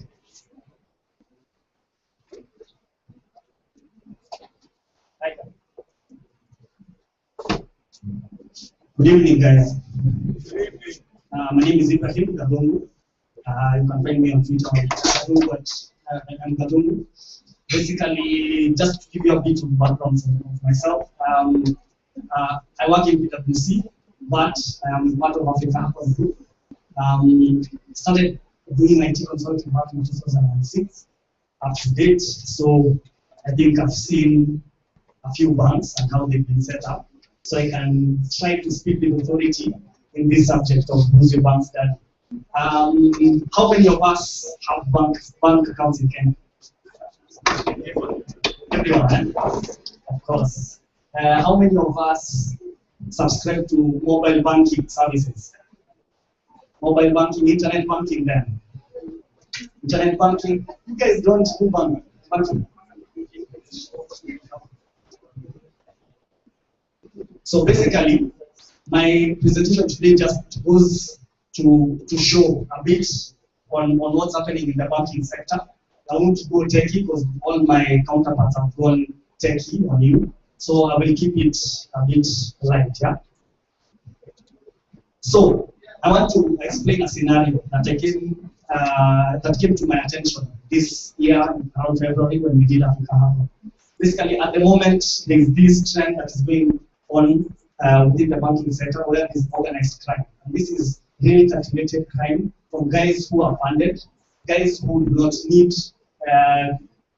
that next level of connections for them to be able to perpetrate fraud. So basically what these guys do is they meet in restaurants, popular restaurants here in Nairobi, Kampala, Dar es Salaam. Then after that they target smaller banks. They do proof of concept of the type of frauds that they would want to perpetrate with bigger banks. Once that has already been successful, they go to the larger banks. So basically how they do it is they approach bank staff who have intent to perpetrate fraud. Of course, they will do the typical stuff, what Bright explained to you, report. They will find out whether you have a sick mother who has cancer and you don't have finances. They will find out whether you want to buy a house and you don't have finances and so on. So they will approach you as a bank staff because they know you need the money. Basically, after that, they lure you by promising you a cut of the fraudulent money, give you a way to be able to create a back door for them to access the internal network for the bank. And typically what I've seen is most popular at the moment is that they use keyloggers, hardware-based keyloggers, so that they're able to access core banking system, mobile banking system, and internet banking systems from the internet. Once they do that, they open a valid account. So how many of us understand chess and how chess works? You understand how chess works, yeah? So they use a phone. They'll approach somebody who looks upstanding, somebody like me, and I will go to that bank, pretend to be an SME CFO. I want to open a priority account. Of course, I will go through the KYC process, the know your customer process. They'll check my background, I'm clean, good conduct, all that stuff, never been prosecuted. And after that, I will proceed to make a first deposit to show that I'm really an SME. So I do that first transaction, maybe it's like 10 million shillings, which has been funded by this organized crime guys. Then afterwards, they execute their plan. So how they will do that is access that bank account from the internet through a backdoor that has been granted by a hardware-based system, right? So we'll show you, myself and Bright will show you how that works in a few. So what's the estimated loss or source of these incidents? Most of the time, this is a survey that was done by PwC where I work, but it's also to the benefit of yourselves. Current employees, former employees are the biggest culprits that perpetrate fraud in this country. I know of a guy, before he was blacklisted by a bank, he had worked for 4 banks, he frauded 4 different banks before he was finally blacklisted. That tells you the extent of the issue. At the moment, banks are afraid of reporting the issues. They're afraid to report to the anti-fraud unit, to central bank, and so on. So it's a real issue that we face. I know of a couple of guys who've gone to their bank account statements the following morning, just after waking up from a very relaxing sleep, and then they find that either they have too much money in their account or they have a negative balance. And this is because of guys who perpetrate fraud overnight, and eventually, before the bank fixes it, guys, the word has already gone round. I think about 2 or 3 weeks ago, we saw, was it a month ago? We saw one of the banks circulating communication that they've not been defrauded, that whatever SMSs were being sent to their customers were false. But the reality is, most probably they were. That's why the information was spreading in the first place. So, what's the impact to most of these organizations? First of all, the largest impact is financial loss, of course. For banking, for telcos, that's normally the biggest impact for them. Followed by intellectual property theft, designs for products. I remember about 5 years ago when Safaricom was about to launch a promotion, then just a day before they launched, Airtel launched it. And that was intellectual property theft. Basically, somebody stole the whole promotion campaign and sent it to their competitor, and they were able to give them to the market. Unfortunately, about 12 people in the marketing team lost their jobs, and that's it. Loss of customers, of course. When you know that your bank has lost money, and you know that this institution that you really hold your information here with is being affected, most probably you will change to their competitor. So that's also a reality for them. Case studies that have come about from my work, a bank which lost over 200 million through mobile money, and how that the perpetrator for that fraud was able to do it is mobile money works with a database within the bank which connects to either M-Pesa and of course the internal core banking system. This person was able to get into that database and replace all the customer account numbers with his phone number, so that if he wants to transact as you, he basically just types the USSD code for those of us who use mobile banking, and after that he was able to transfer money.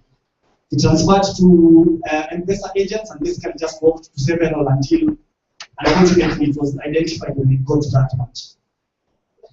Another bank lost over 300 million through letter of credit.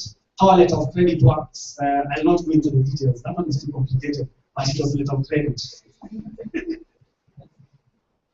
1 billion attempted fraud on priority accounts. This is somebody who knew the CFO of this company. Basically, he walked into this bank, got in touch with one of the staff members and told him what's up. Let's replace the bank account details for this account so that I can go and pose as the CFO and do this large transaction. This is a company which was ordering cars from Japan and from Korea. And he actually attempted to do that transaction. Unfortunately, it was caught by the company when they were doing the reconciliations. Or fortunately. For him, it was unfortunate. Unfortunately for him. That would have been a good payday, right? Another bank lost about 56 million through internet banking. This was quite recent. And basically, this is someone who posed as a diaspora customer. There are several diaspora. We normally hear the government saying that diaspora accounts for more than $1 billion shillings or dollars within circulation of money within the country. So there's quite a big, there are quite a few priority account holders who are out there. And most of these guys transact through email. I think we've gone through a few proof of concepts on how people can even attack your emails, right? So basically, somebody impersonated him through the email, sent an email to the bank and said, release this money to this guy. Of course, on the other side, they already had somebody to do that. Another bank lost about 10 million on loan fraud. Basically, these are guys who came in with fake paperwork for their assets, the assets that they were using to secure that loan. They also had fake paperwork for their identity. and they were able to run away with 10 million from that bank. So these are real issues. I don't know whether some of you have heard of anything different that you would want to share at this point. Because I'm sure you've heard of all stories of all types of frauds that have gone on with some of our banks. So we want to share one, for example. On the corporate side, I got a couple of the people who got authorization to do transactions. You all got an SMS that the payment details have been changed. So of course I called and asked who's authorized for this stuff to be changed. Everyone says, not me. So you call the bank and say, we received an alert that our banking details have been changed, and so we authorize. And then, customer service sometimes has been outsourced, so digitally, like, no, stop playing. Who's authorized this thing? And when they finally tracked it, they said, oh, the request to change it came from an account from Yahoo with JF on it. So I'm like, what's on record? And then the excuse I was given? It sounded like an actual person. I'm like, Yahoo. It's a corporate Yahoo. And actually, the only thing the bank could do is they actually said, we apologize. And of course, like you say, you catch it before anything happens. And then another one was you're expecting money to be wired from overseas. It's a substantial amount of money. And then when you go to check it, no, this is what has been wired. And then you're like, no, we know the amount that's supposed to come in, and I see someone else. Then you're told, okay, give us a few hours. Then oh, there was a mistake. So it's more on the social engineering side. It's fairly stupid stuff, because when you think of the people, if you're transacting millions and millions per day, then you catch it. Exactly. So when you look at that scenario, does it take a hacker to do that? It doesn't. This is impersonation. You just take somebody's email or somebody's names, create a Yahoo address that is similar to that person's real account, and you transact with that person. And most of the people who work in most of the banks, as I say, some of them outsource their customer care. Some of them will even use maybe interns, guys who are fresh graduates from school, and they don't have that trained eye to be able to notice something suspicious. I think about 2 years ago, we had a bank which was checking systems. And when they were in that process of checking systems, somebody had coded the forex rate of Kenya shillings to USD. To 1 Kenya shilling is equal to 1 USD. And basically, what you could do as an account holder in that bank is open a USD account, open a Kenya shilling account, deposit 50,000 Kenya shillings, transfer it to your USD account. The rest explains itself. They lost 500 million because of that. What are some of the case studies that we've been able to know? Chooks talked about real penetration testing, black box penetration testing, where you go in and actually step into the shoes of a fraudster. So what I would call it is scenario-based security assessment, right? Basically, where you go and mimic this person, take that step-by-step process so that you can be able to see how far can I get for me to be able to execute a transaction. It's not much for you to access a system, but show a CEO that you are able to create an account, you're able to transfer money, he will give you what you want. If you had asked for $1 million, of course, that would be your lucky day. So one of the case studies that we did, we stole some passwords using a spider in a camera, eventually accessed ATMs of that bank account, and opened all the access doors for their branches. But just because of the type of information that we have gotten with that. Another scenario, this is something that is practically being implemented for one of the banks. I don't know how extensive it will be, but it at least gives that bank that step further for them to be able to monitor their internal transactions. Basically, on the left, which is my right, these are the different types of channels that you would basically access your bank, right? Either through a POS transaction when you're going to pay for something at maybe with the supermarket and so on. External through web, online access, call center, maybe when you do callbacks for the checks and so on, and then the branch.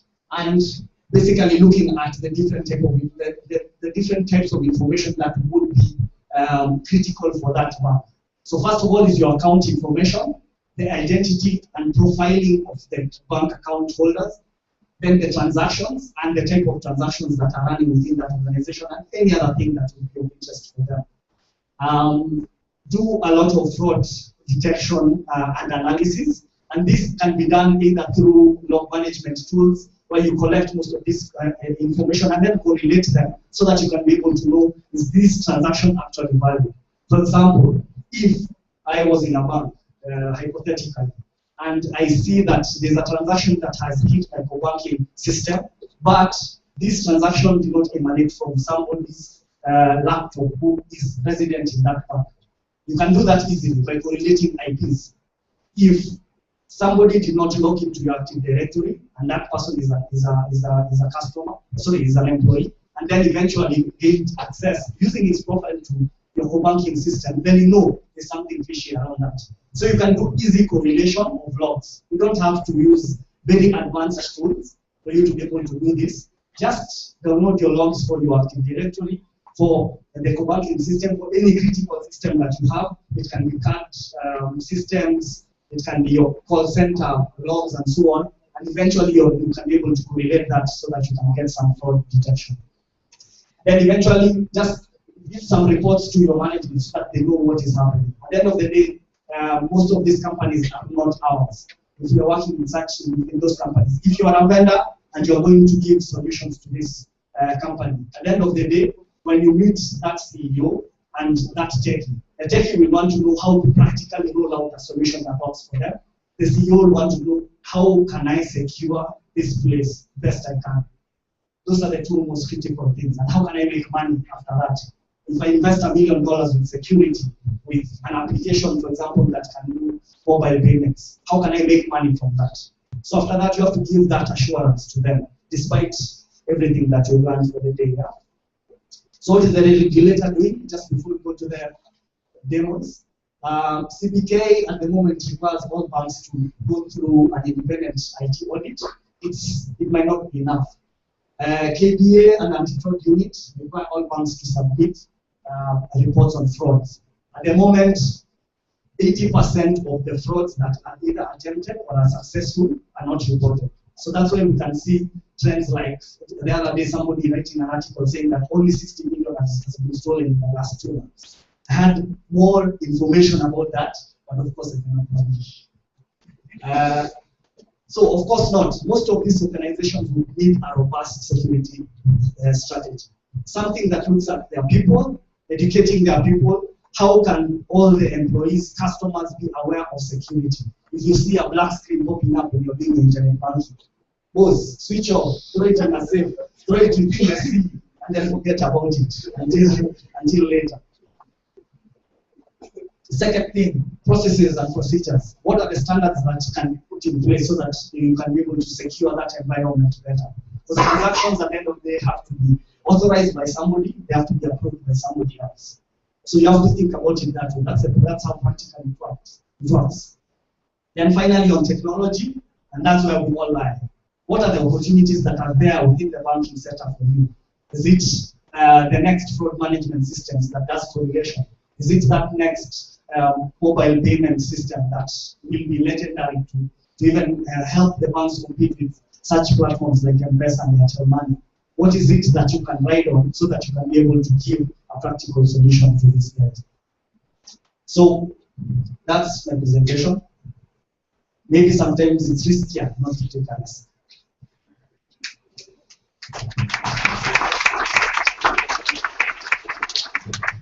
So we'll show you, first of all, a video that we've taken during the day. Now, most of you had no idea that we took this video.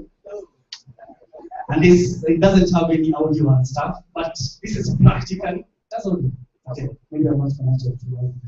But basically, this is how somebody can typically steal information from your company, from yourself, as a hacker, as a programmer, whatever. It's not so clear because it wasn't targeted, but I think along it, you can see a few guys, African Hacom, t-shirts and so on.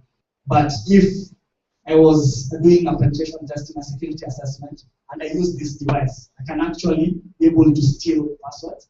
I can be able to take pictures of confidential documents within that organization and so on. So, Sam, this guy will tell you how that is done. But just before that, Bright wants to talk about how keyloggers can be planted in organization. So if you remember, Ibrahim was talking about how you need somebody in the bank to take, copy this, copy that, remove this folder, create a new account, and somebody can log in, right? Now you don't need to. You can all put them in a flash disk, get it to do it automatically. So I'm going to put this flash disk, we've encoded with some commands, a notepad file, and you'll see it doing all the actions on the screen. So plug it in right now. And here's the case. Okay, I've not configured my laptop, so I don't need to. This can be, there's so many payloads that have been done. And you can see it's already doing this for clicking. Run as an administrator, bypass, set file, that's to disable the firewall, add file to registry, launch a PowerShell, and a backdoor. That's it. A polymorphic shell code So just in a few seconds, you see that a lot has happened. Now, some of the payloads we couldn't show you today is, if I should plan that for 5 seconds, or up to 5 seconds, right? It can dump all your password hashes from your Chrome to Firefox to Internet Explorer for those who still use that. I don't know why. I'm sorry, Microsoft, but yeah, for those who use that, it can run the backdoor into your registry. When I was practicing with I left the persistent backdoor on his machine. So he's like, oh, we finished the demo, right? We stopped that machine. I still was able to connect back. So you can always connect back no matter how many times he restarts his machine. You can shut it down. When it gets back to work, connect. And remember, it runs on memory, not on. And it does run on memory, so no virus is going to detect. Because this USB, like I said, it runs like a flash, like a mouse. A mouse or a keyboard. A mouse or keyboard is always trusted. If you look at the files on this flash disk, it's only one file. It's a big file, but it was all a notepad file of the commands you wanted to run, and converted it by using Java into a big file. So yeah, it's happening. So do you think that your ones are secure? To answer that, yes, the question you asked about the Iran centrifuge, that is how it was done. So the virus went through the machines looking for the machine that controls the turbines. When they found it, it connected back to CSC server and said download the new exploit. Done deal.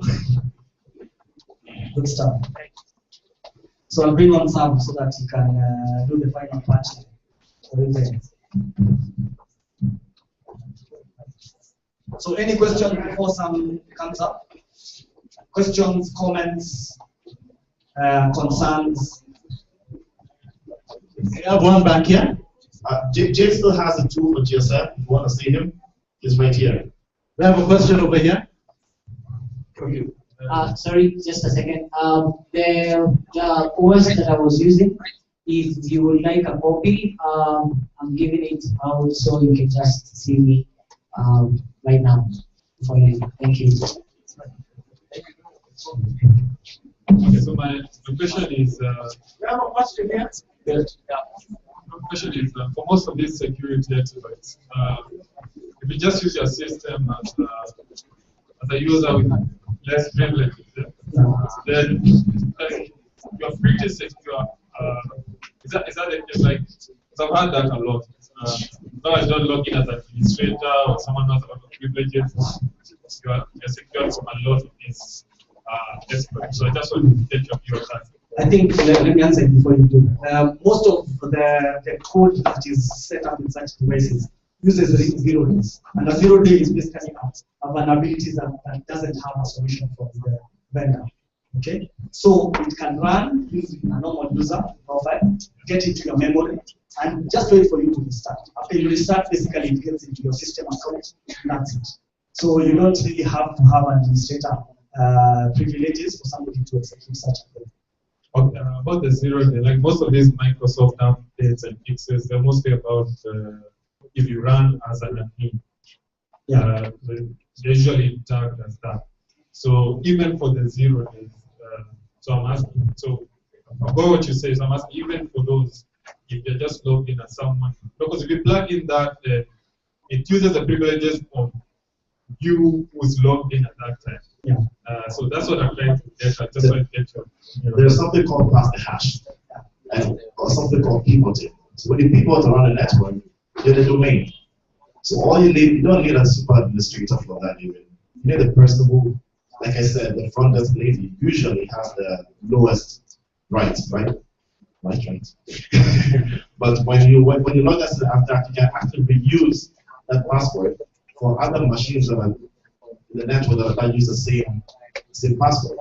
And to pivot around is quite easy. It's like you're now in the network. You can start scanning the network. You can start exploiting other vulnerabilities in the network. So you don't even need a 0 day down match for that. Yeah. Just want to comment. I've done a comprehensive testing in Africa for Barcamp, and I've seen one problem eventually. When one station has been joined for today, most of the visitors do it within specific priorities. So what happens is that all that information is left within the workstation. So if you break into a second workstation, you get all the hashes, even for the administrator of the domain. And when you have that, just pass the hash all the way and take over the domain. Basically, the admin password is normally stored somewhere in your laptop. So, any other questions or comments? 10 minutes. Yes, I saw one. I'm going to say this one in the social media. How do you advise them?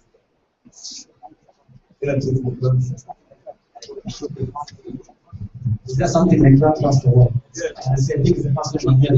I've heard about customer service guys being set up in Facebook and that. But I haven't had maybe an enlighten us.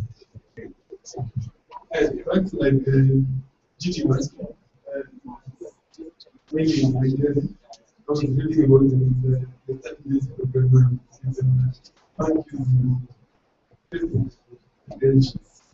like the way you can type job using your program. I can already tell you something that is very wrong about that. Because the API that is normally used to pass your credentials in Facebook is secure. If you create a program or a website that authenticates people using Facebook, you can actually target account holders within that bank and you can get their password. So basically, you have gotten their bank password if that's what the bank is using for authentication. Does it make sense? Did I lose you? Did I lose you? Sorry.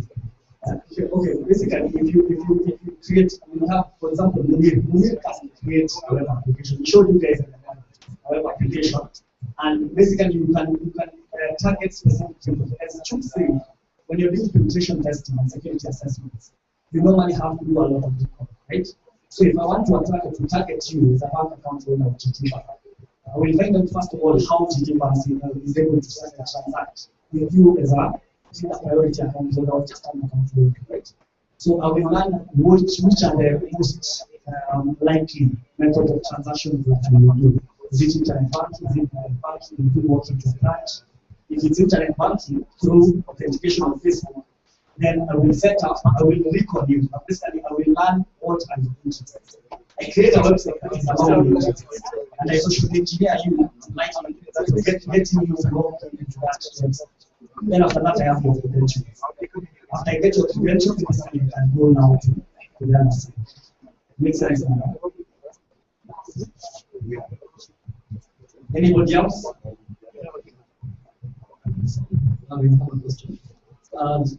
Recently, I read that Nigeria has social media applications in Africa countries. So, is it specifically targeted to the Kenyan side or specifically the whole of Africa? Because I think they're using mostly Facebook for the sense of Google's account and the social engineers to send the money or something. There are two countries in Africa which are the highest risk in terms of fraud: Tanzania and Nigeria.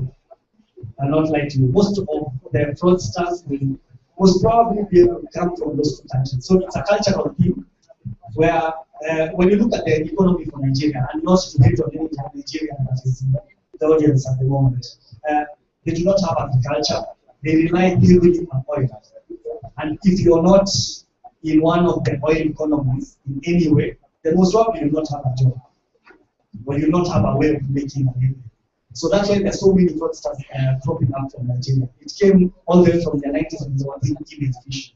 They send you an email telling you that you won the lottery for UK, send your account details so that you can be able to transfer for you your monies, and after that they take over your account. And they will work as a network. They will go into your country and actually transact as you. So it's an organized crime. Yeah. We will take questions afterwards at the party, so we can see this demo and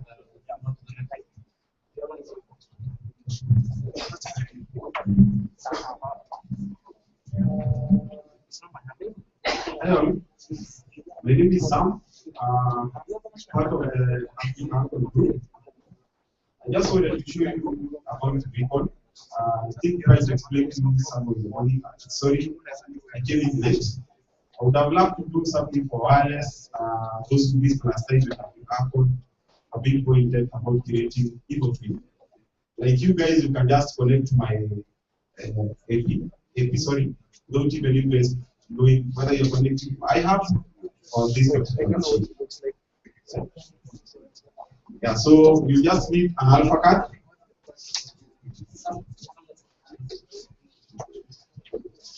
You need this. It's an alpha card. You might need two, and then definitely a good machine. So I was trying to set it up, but I'm just telling you. I managed to achieve that. Now the other thing I want to show you is how you can ideally do record. So Ibra showed you some videos just now about what you guys were doing at the day. This is a pen. It's a spy pen. It records for 5 straight hours, 4 GB on board. So if I wanted to just capture what you're doing and just come to your desk, if you put it somewhere here, the chart, okay, I'll focus it. Let's assume I have an examination, the one that has this pocket, right? So I'm standing at the admin's desk, and maybe I'm stuck. I just assume that I need help. Then I just come to the guy's desk, and I think I'm stuck. Maybe can you help me to unlock my account? And the guy has no clue. So the pen is already on. Assuming I don't have a keylogger, once the code right showed you, just have to think out of the box. You know, use anything that you can. If you use your phone, it's busted because you cannot record follow, right? If you use your eyes, you cannot be able to take the keystrokes. Maybe some guys like choose there. They type with all the fingers, so you can never know what hacker is typing. If you deal with somebody like Gav will have like 2 keyboards at the side, confuse you, you never know. If you deal with Bright, it start giving you stories of Ghana, and you'll never get that person. You deal with Ibra here, Ibra has a habit of always putting papers on top of the keyboard, and then give me a minute, and then you put something, put them on. But you can be brighter than them all. Just do your pen and just stand by. You think that you're typing, and that's it. So if you need a pen, you know you can. I will you up. So let me try to set up your thing, and then I'll show you guys. So what do you guys think are the solutions that you can implement with all these tricks? So at the end of the day, there's a solution, right? Do you think there's a solution? No. What? So guys are super important. So there's always a way around something. You fix one hole, another pops up. And that's the idea about technology. That's the idea about being able to learn, of being a hacker. This also what's the novel? And what's the real goal that that's how we go to on this.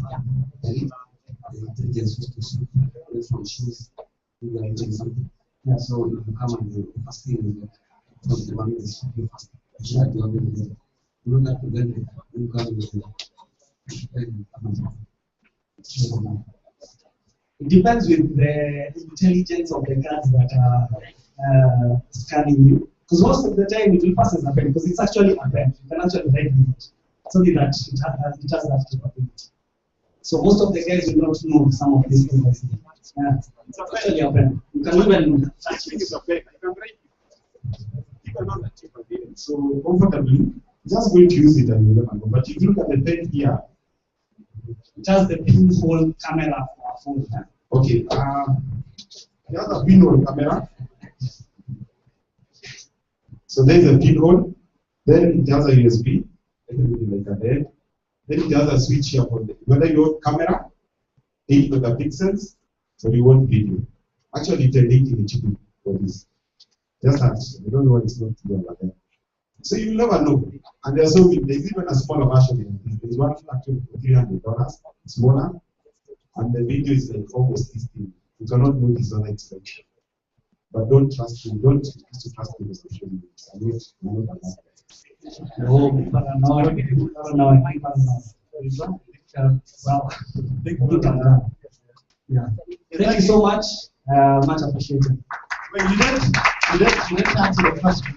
Which question? Who's our bank stand? Anybody wants to attempt to answer the question? Huh? No one knows. No one knows. All right, thanks. Let's have a round of applause.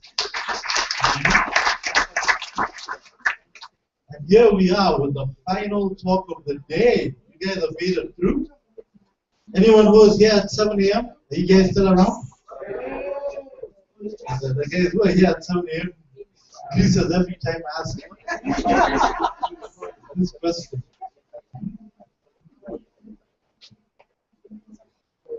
So, Steve, you're going to talk to us about reversing and packing. Immediately after he finishes, we're going to clear out this room. We're all going to go into the NILAB. And by all, I mean all. No one will be left in here. We're going to have our session in there. And then, if you guys are good, we'll let you back in here for the party. If you're good. So, after this session, we're all moving to the NILAB. All of us. Everybody. Even you.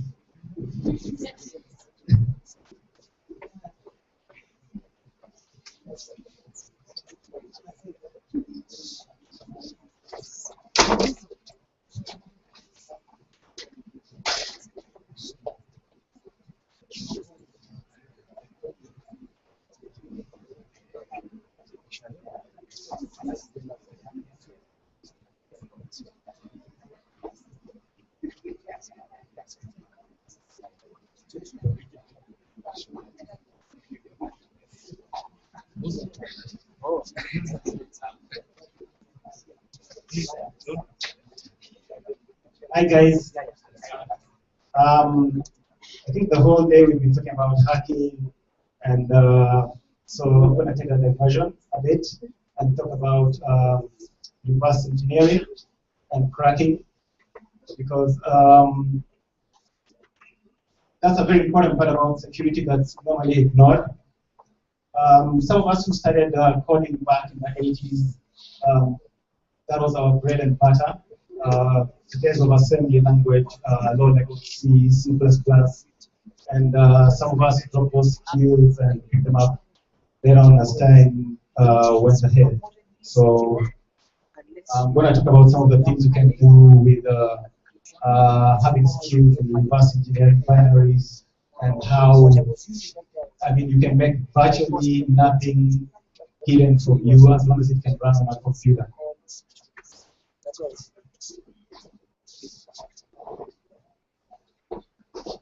I think, oh, yeah, I'll do it for that.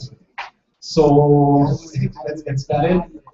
One of the things, security starts right from the coding level. A lot of people ignore that, and you have a lot of guys writing code which is not type safe, and code that's not type safe, you open doors to a lot of problems like buffer overflows, stack overflows, and those open up the window to a myriad of problems that you have with vulnerable software. And then whenever you hear software is being patched, or updates are being done, security updates. They're always trying to fix things like this. So one of the things you have to have a mindset as you're coding. A lot of modern programming languages don't enforce this because they're just loosely typed. You just type in a variable and run with it. But you really have to know what you're doing at a low level. And you can only know that kind of stuff if you know how a computer works, right from the processor, right from the hardware, and how it puts everything together. So I'm basically going to answer this little question. And I just picked an answer from Wikipedia, which says reverse engineering is the process of extracting knowledge or design information from anything man-made. And the ultimate goals are for obtaining such information are varied. So in this case, most of the information that you want to get out of this is to protect yourself from malware, malicious programs, and a whole lot of other things. So the next slide, those are some of the issues you want to do. Fix annoyances, troublesome software, removing features, which falls under cracking, and the same as app customization. And then you also want to not just find exploits and bugs, you want to be able to fix them, and also you want to audit apps. So I'm just going to mention a bit of all this. All this can be done without you having a copy of the source code. All you need is the executable file and the right tools and the right knowledge, and you'll be able to jump in and fix anything that can run on a computer. And I'll just dive into that a little bit as we go on. So, of course, you need a reason to reverse engineer. Number one, for a forum like this is malware analysis. When you have malware and your antivirus software doesn't seem to catch it or doesn't seem to know how to clean it, you need such skills to be able. You can actually do it yourself and render that malware benign. Also, hardware analysis. You can do hardware analysis. Things like we hear about this, the new ATM cards. You can actually reverse that if you have the right tools and knowledge on how to do it. Firmware analysis, stuff that you find in your remote controls, in your cars, your set-top boxes. If you can have access to the device, then you can get into the firmware and hack it and have free DSTV or whatever you want. Legacy code, you can have all programs that, nobody knows where the source code is. You don't need to turn that down. You can reproduce the software with this skill. And then you can add features or remove features from existing softwares and improve them without even the original developer being there. Then, of course, I mentioned a bit of this. Some of the skills you need in this is assembly, language programming, which is dependent on the architecture. Compilers, you need to know which compiler compiles that executable because especially when you're dealing with C, C++, those different compilers generate different code. So if you don't know what compiler it is, you'll have a really hard time fixing that. But there's a way to know which compiler compiles the code because each compiler leaves a certain signature, and that includes even compiled viruses. You can actually tell which compiler generated them or which tool generated them. And then you also know you need to know which language generated the exe. Was it C, C++, Java, VB? Because each of them have a different type of executable. Now, you also need the right tools. If it's hardware reverse engineering, you need an oscilloscope, you need a waveform meter, multimeters, you need even a microscope and the right tune, because sometimes you have to burn off the layers around microchips to get to the actual microcontrollers and to get to the logic gates, the ICs. And then you use a microscope to actually physically look and see what code is hidden in the ROM or and then the chemicals will also burn off some of the top layers. And these are things you can get. Your oscilloscope and microscope, those are things you can get easily over the net. The chemicals you can buy in any school supply stores. And then you need debuggers, disassembler, hex editors, resource hackers, P analyzers and sniffers. So a P is the format of an exe on Windows, which stands for Portable Executable. Then for me, my favorite tools, first and foremost, is this one called IDA Pro. It stands for Interactive Disassembler. It basically strips down any binary file. It doesn't matter whether it's on a mobile phone, Android, you name it, your set-top box, anything on Linux, Mac, Windows, you can be able to disassemble it with this on a single platform. So install it on your Windows machine and you've got access to everything around to analyze, do a lot of the hard work for you, and get you well started. You might not have access to that tool, so there's an alternate one, only debug, and the plugins that come with it. Why do I mention plugins? Because people who write software today, they try and make it very difficult for you to reverse them. And some of them, you find some of these software is encrypted, it's packed, it's compressed. And some of these techniques are just to stop people like me going in and debugging them. And they try and confuse the debuggers that they are not real executables. And that's a very common thing with malware and viruses. So you can either do it manually if you know what you're doing, or you put in a plugin that will save you about 2-3 days of work getting to know what that is. Because some of the techniques, when you find a virus is packed, it's just wrapped in a piece of code that makes it look safe to the computer. And you have to actually strip out that code and dump the real virus and to get it working. And then from there you can find out what the payload is, exactly what it does, and how to actually defeat it. I just thought I'd mention this tool. Win32, it's an older tool, but it's still very useful. Unfortunately, you can't modify your EXE using that, so you need a hex editor on the side where you can actually edit the code. And then the other tools like PID, Log PE, these tools are very important to tell you. They'll actually tell you whether software is packed, compressed, whether it is what compiler compiled it. It basically goes in and looks for signatures, so you don't have to do that yourself. And then we have also Cracker's tool. Cracker's tool is how do I say it, a binary calculator. Why you need that is because when you're modifying the EXEs, you're rendering the virus benign, or you're modifying any piece of software.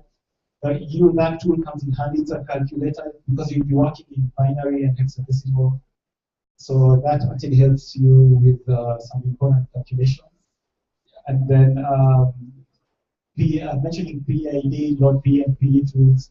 Any of those three tools can work together. And then finally, Resource Hacker.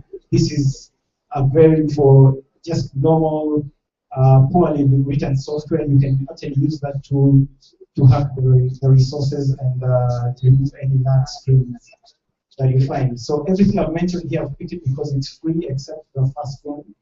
The first one is really expensive, but you don't need to use that. It's very complex. But as long as you have any of these, you have virtually every EXE under your mercy. Now, what's so important about cracking? Because some people ignore that part about security. You find a situation where we have a situation which is piquing interest, where you have virtually undetected malware and code sitting in images, audio files, and video files. And how it works is nothing is really modified about the headers of the image.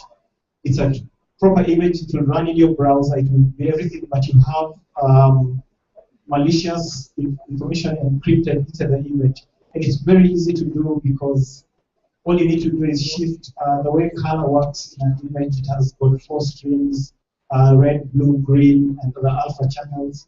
And each channel has got 255 options. And in binary, all you need to do is shift ones and zeros back and forth using a certain algorithm. And I can send a message. I'm a terrorist. I can send a message. I can send that email to my entire cell.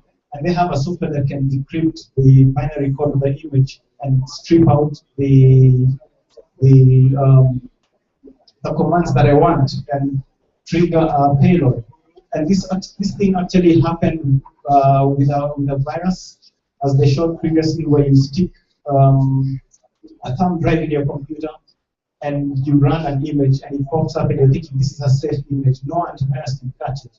But it actually goes online, drops, and goes and downloads the real payload. And you can actually infect your system with that. And finally, then also is, a good way to harvest, to practice reverse engineering is to actually harvest malware. I normally do this by giving relatives my laptop to play around and to bring it back, it's infected. And you can actually pick malware and work on it and improve your skills, because this kind of thing takes a lot of practice. And with practice, you can get better. So this was not meant to be a technical talk, because reverse engineering is extremely, it's quite tough, it's quite technical, and I can speak here a whole day and we'll just be getting started. But but this is just a way to let you guys know that you may be running software in your machines that is technically not a virus, but it could be doing things that you really don't want, and you may not notice any difference on your machine. And the only way to find out what it's actually doing is to have to reverse engineer the code and deal with it as it is. So at this point, if there are any questions, I can take them now.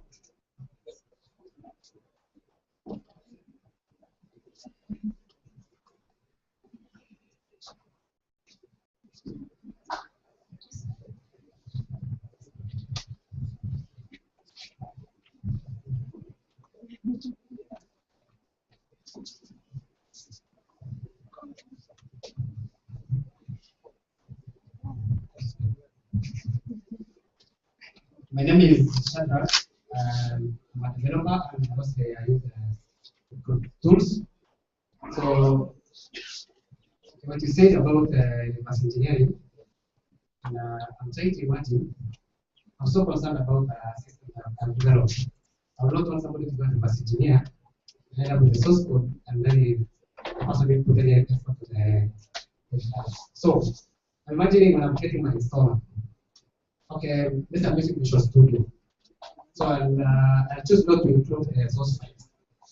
So how, from your end now, as an expert in reverse engineering, with those tools you've mentioned, how will you end up with the source files? I did include the source files when I was packaging my application. Okay. Number one, the bad news about all this is it's virtually impossible to protect your software, no matter what you do. As long as the computer is able to run it, I can read that binary and find out exactly what it does and reproduce it. Now, the art of reverse engineering is not to get the source code, because, like I said, every compiler produces a different final product, so it's impossible to reverse and get the actual source code because of various optimizations. The compilers cut stuff out, dump unnecessary stuff. But what will happen is I will be able to rewrite the same program and it will work exactly the way yours worked. And that's what you do. You find that that's how people are able to steal technology. You come up with a certain feature on your TV. All I need to do is buy the TV, go reverse engineer the code, and my company makes a similar TV in the next few months. And you cannot sue me because when they look at my source code, it's completely different from yours. So there's literally no way you can hide it. Developers try and hide their source code using tools like Expressor or MIS to try and pack the software or encrypt it. And with the tools that we have, you can actually decrypt the code. If I trace a program, it's going to, you've encrypted your program, but as it's running, for the computer to be able to run it, it has to decrypt it at some point. And as I trace each step one by one, at the point it starts decrypting, all I need to do is put a breakpoint there. Once it's finished, I dump that entire section because it's in memory. I dump it from memory to disk, and I have your encrypted version. So there's no way you can protect it as long as yeah. Okay, last question here at the front. For your dealing with wrongs or achieve which belongs to where do you start? Yeah, most chips have got a number on it. So if you have the product on the ID on the chip, because they're normally written there, that's a starting point. You can go online and get the data sheet from most electrical engineering sites. If that number has been rubbed out, then you have to go the long way where you dip the chip in acid to burn out the covering. And then there are a few more chemicals which will clean up the top layer, and you have the raw ICs, the logic gates there. And then you can pass that through an oscilloscope, and it will draw the ups and downs which correspond to the zeros and ones. And those zeros and ones, there's a one-to-one corresponding with the hexadecimal, and you have your, which you can now read in a hex editor and figure out how the chip works. So even if you have a hardware device, it doesn't matter whether it's a TV or camera, nothing is hidden. If it works, we can get to know what it does with the skills that I mentioned before. Okay, let's give it up for Steve. Thank you. I'm just blown away by the level of expertise you've had in these two groups today. How about you guys? Yeah? You're not impressed? Should we start from the first talk again? Okay, listen up. If you have a chair like this, carry it with you to the NILAB. If you don't have a chair like that, then go quickly to the NILAB and hopefully there'll be a seat for you. Otherwise, you're going to stand through this preliminary. So let's move. Let's all move, everybody. No one is staying in this room. Let's all move to the NILAB. Oh, and if you take a chair, make sure you come back with it.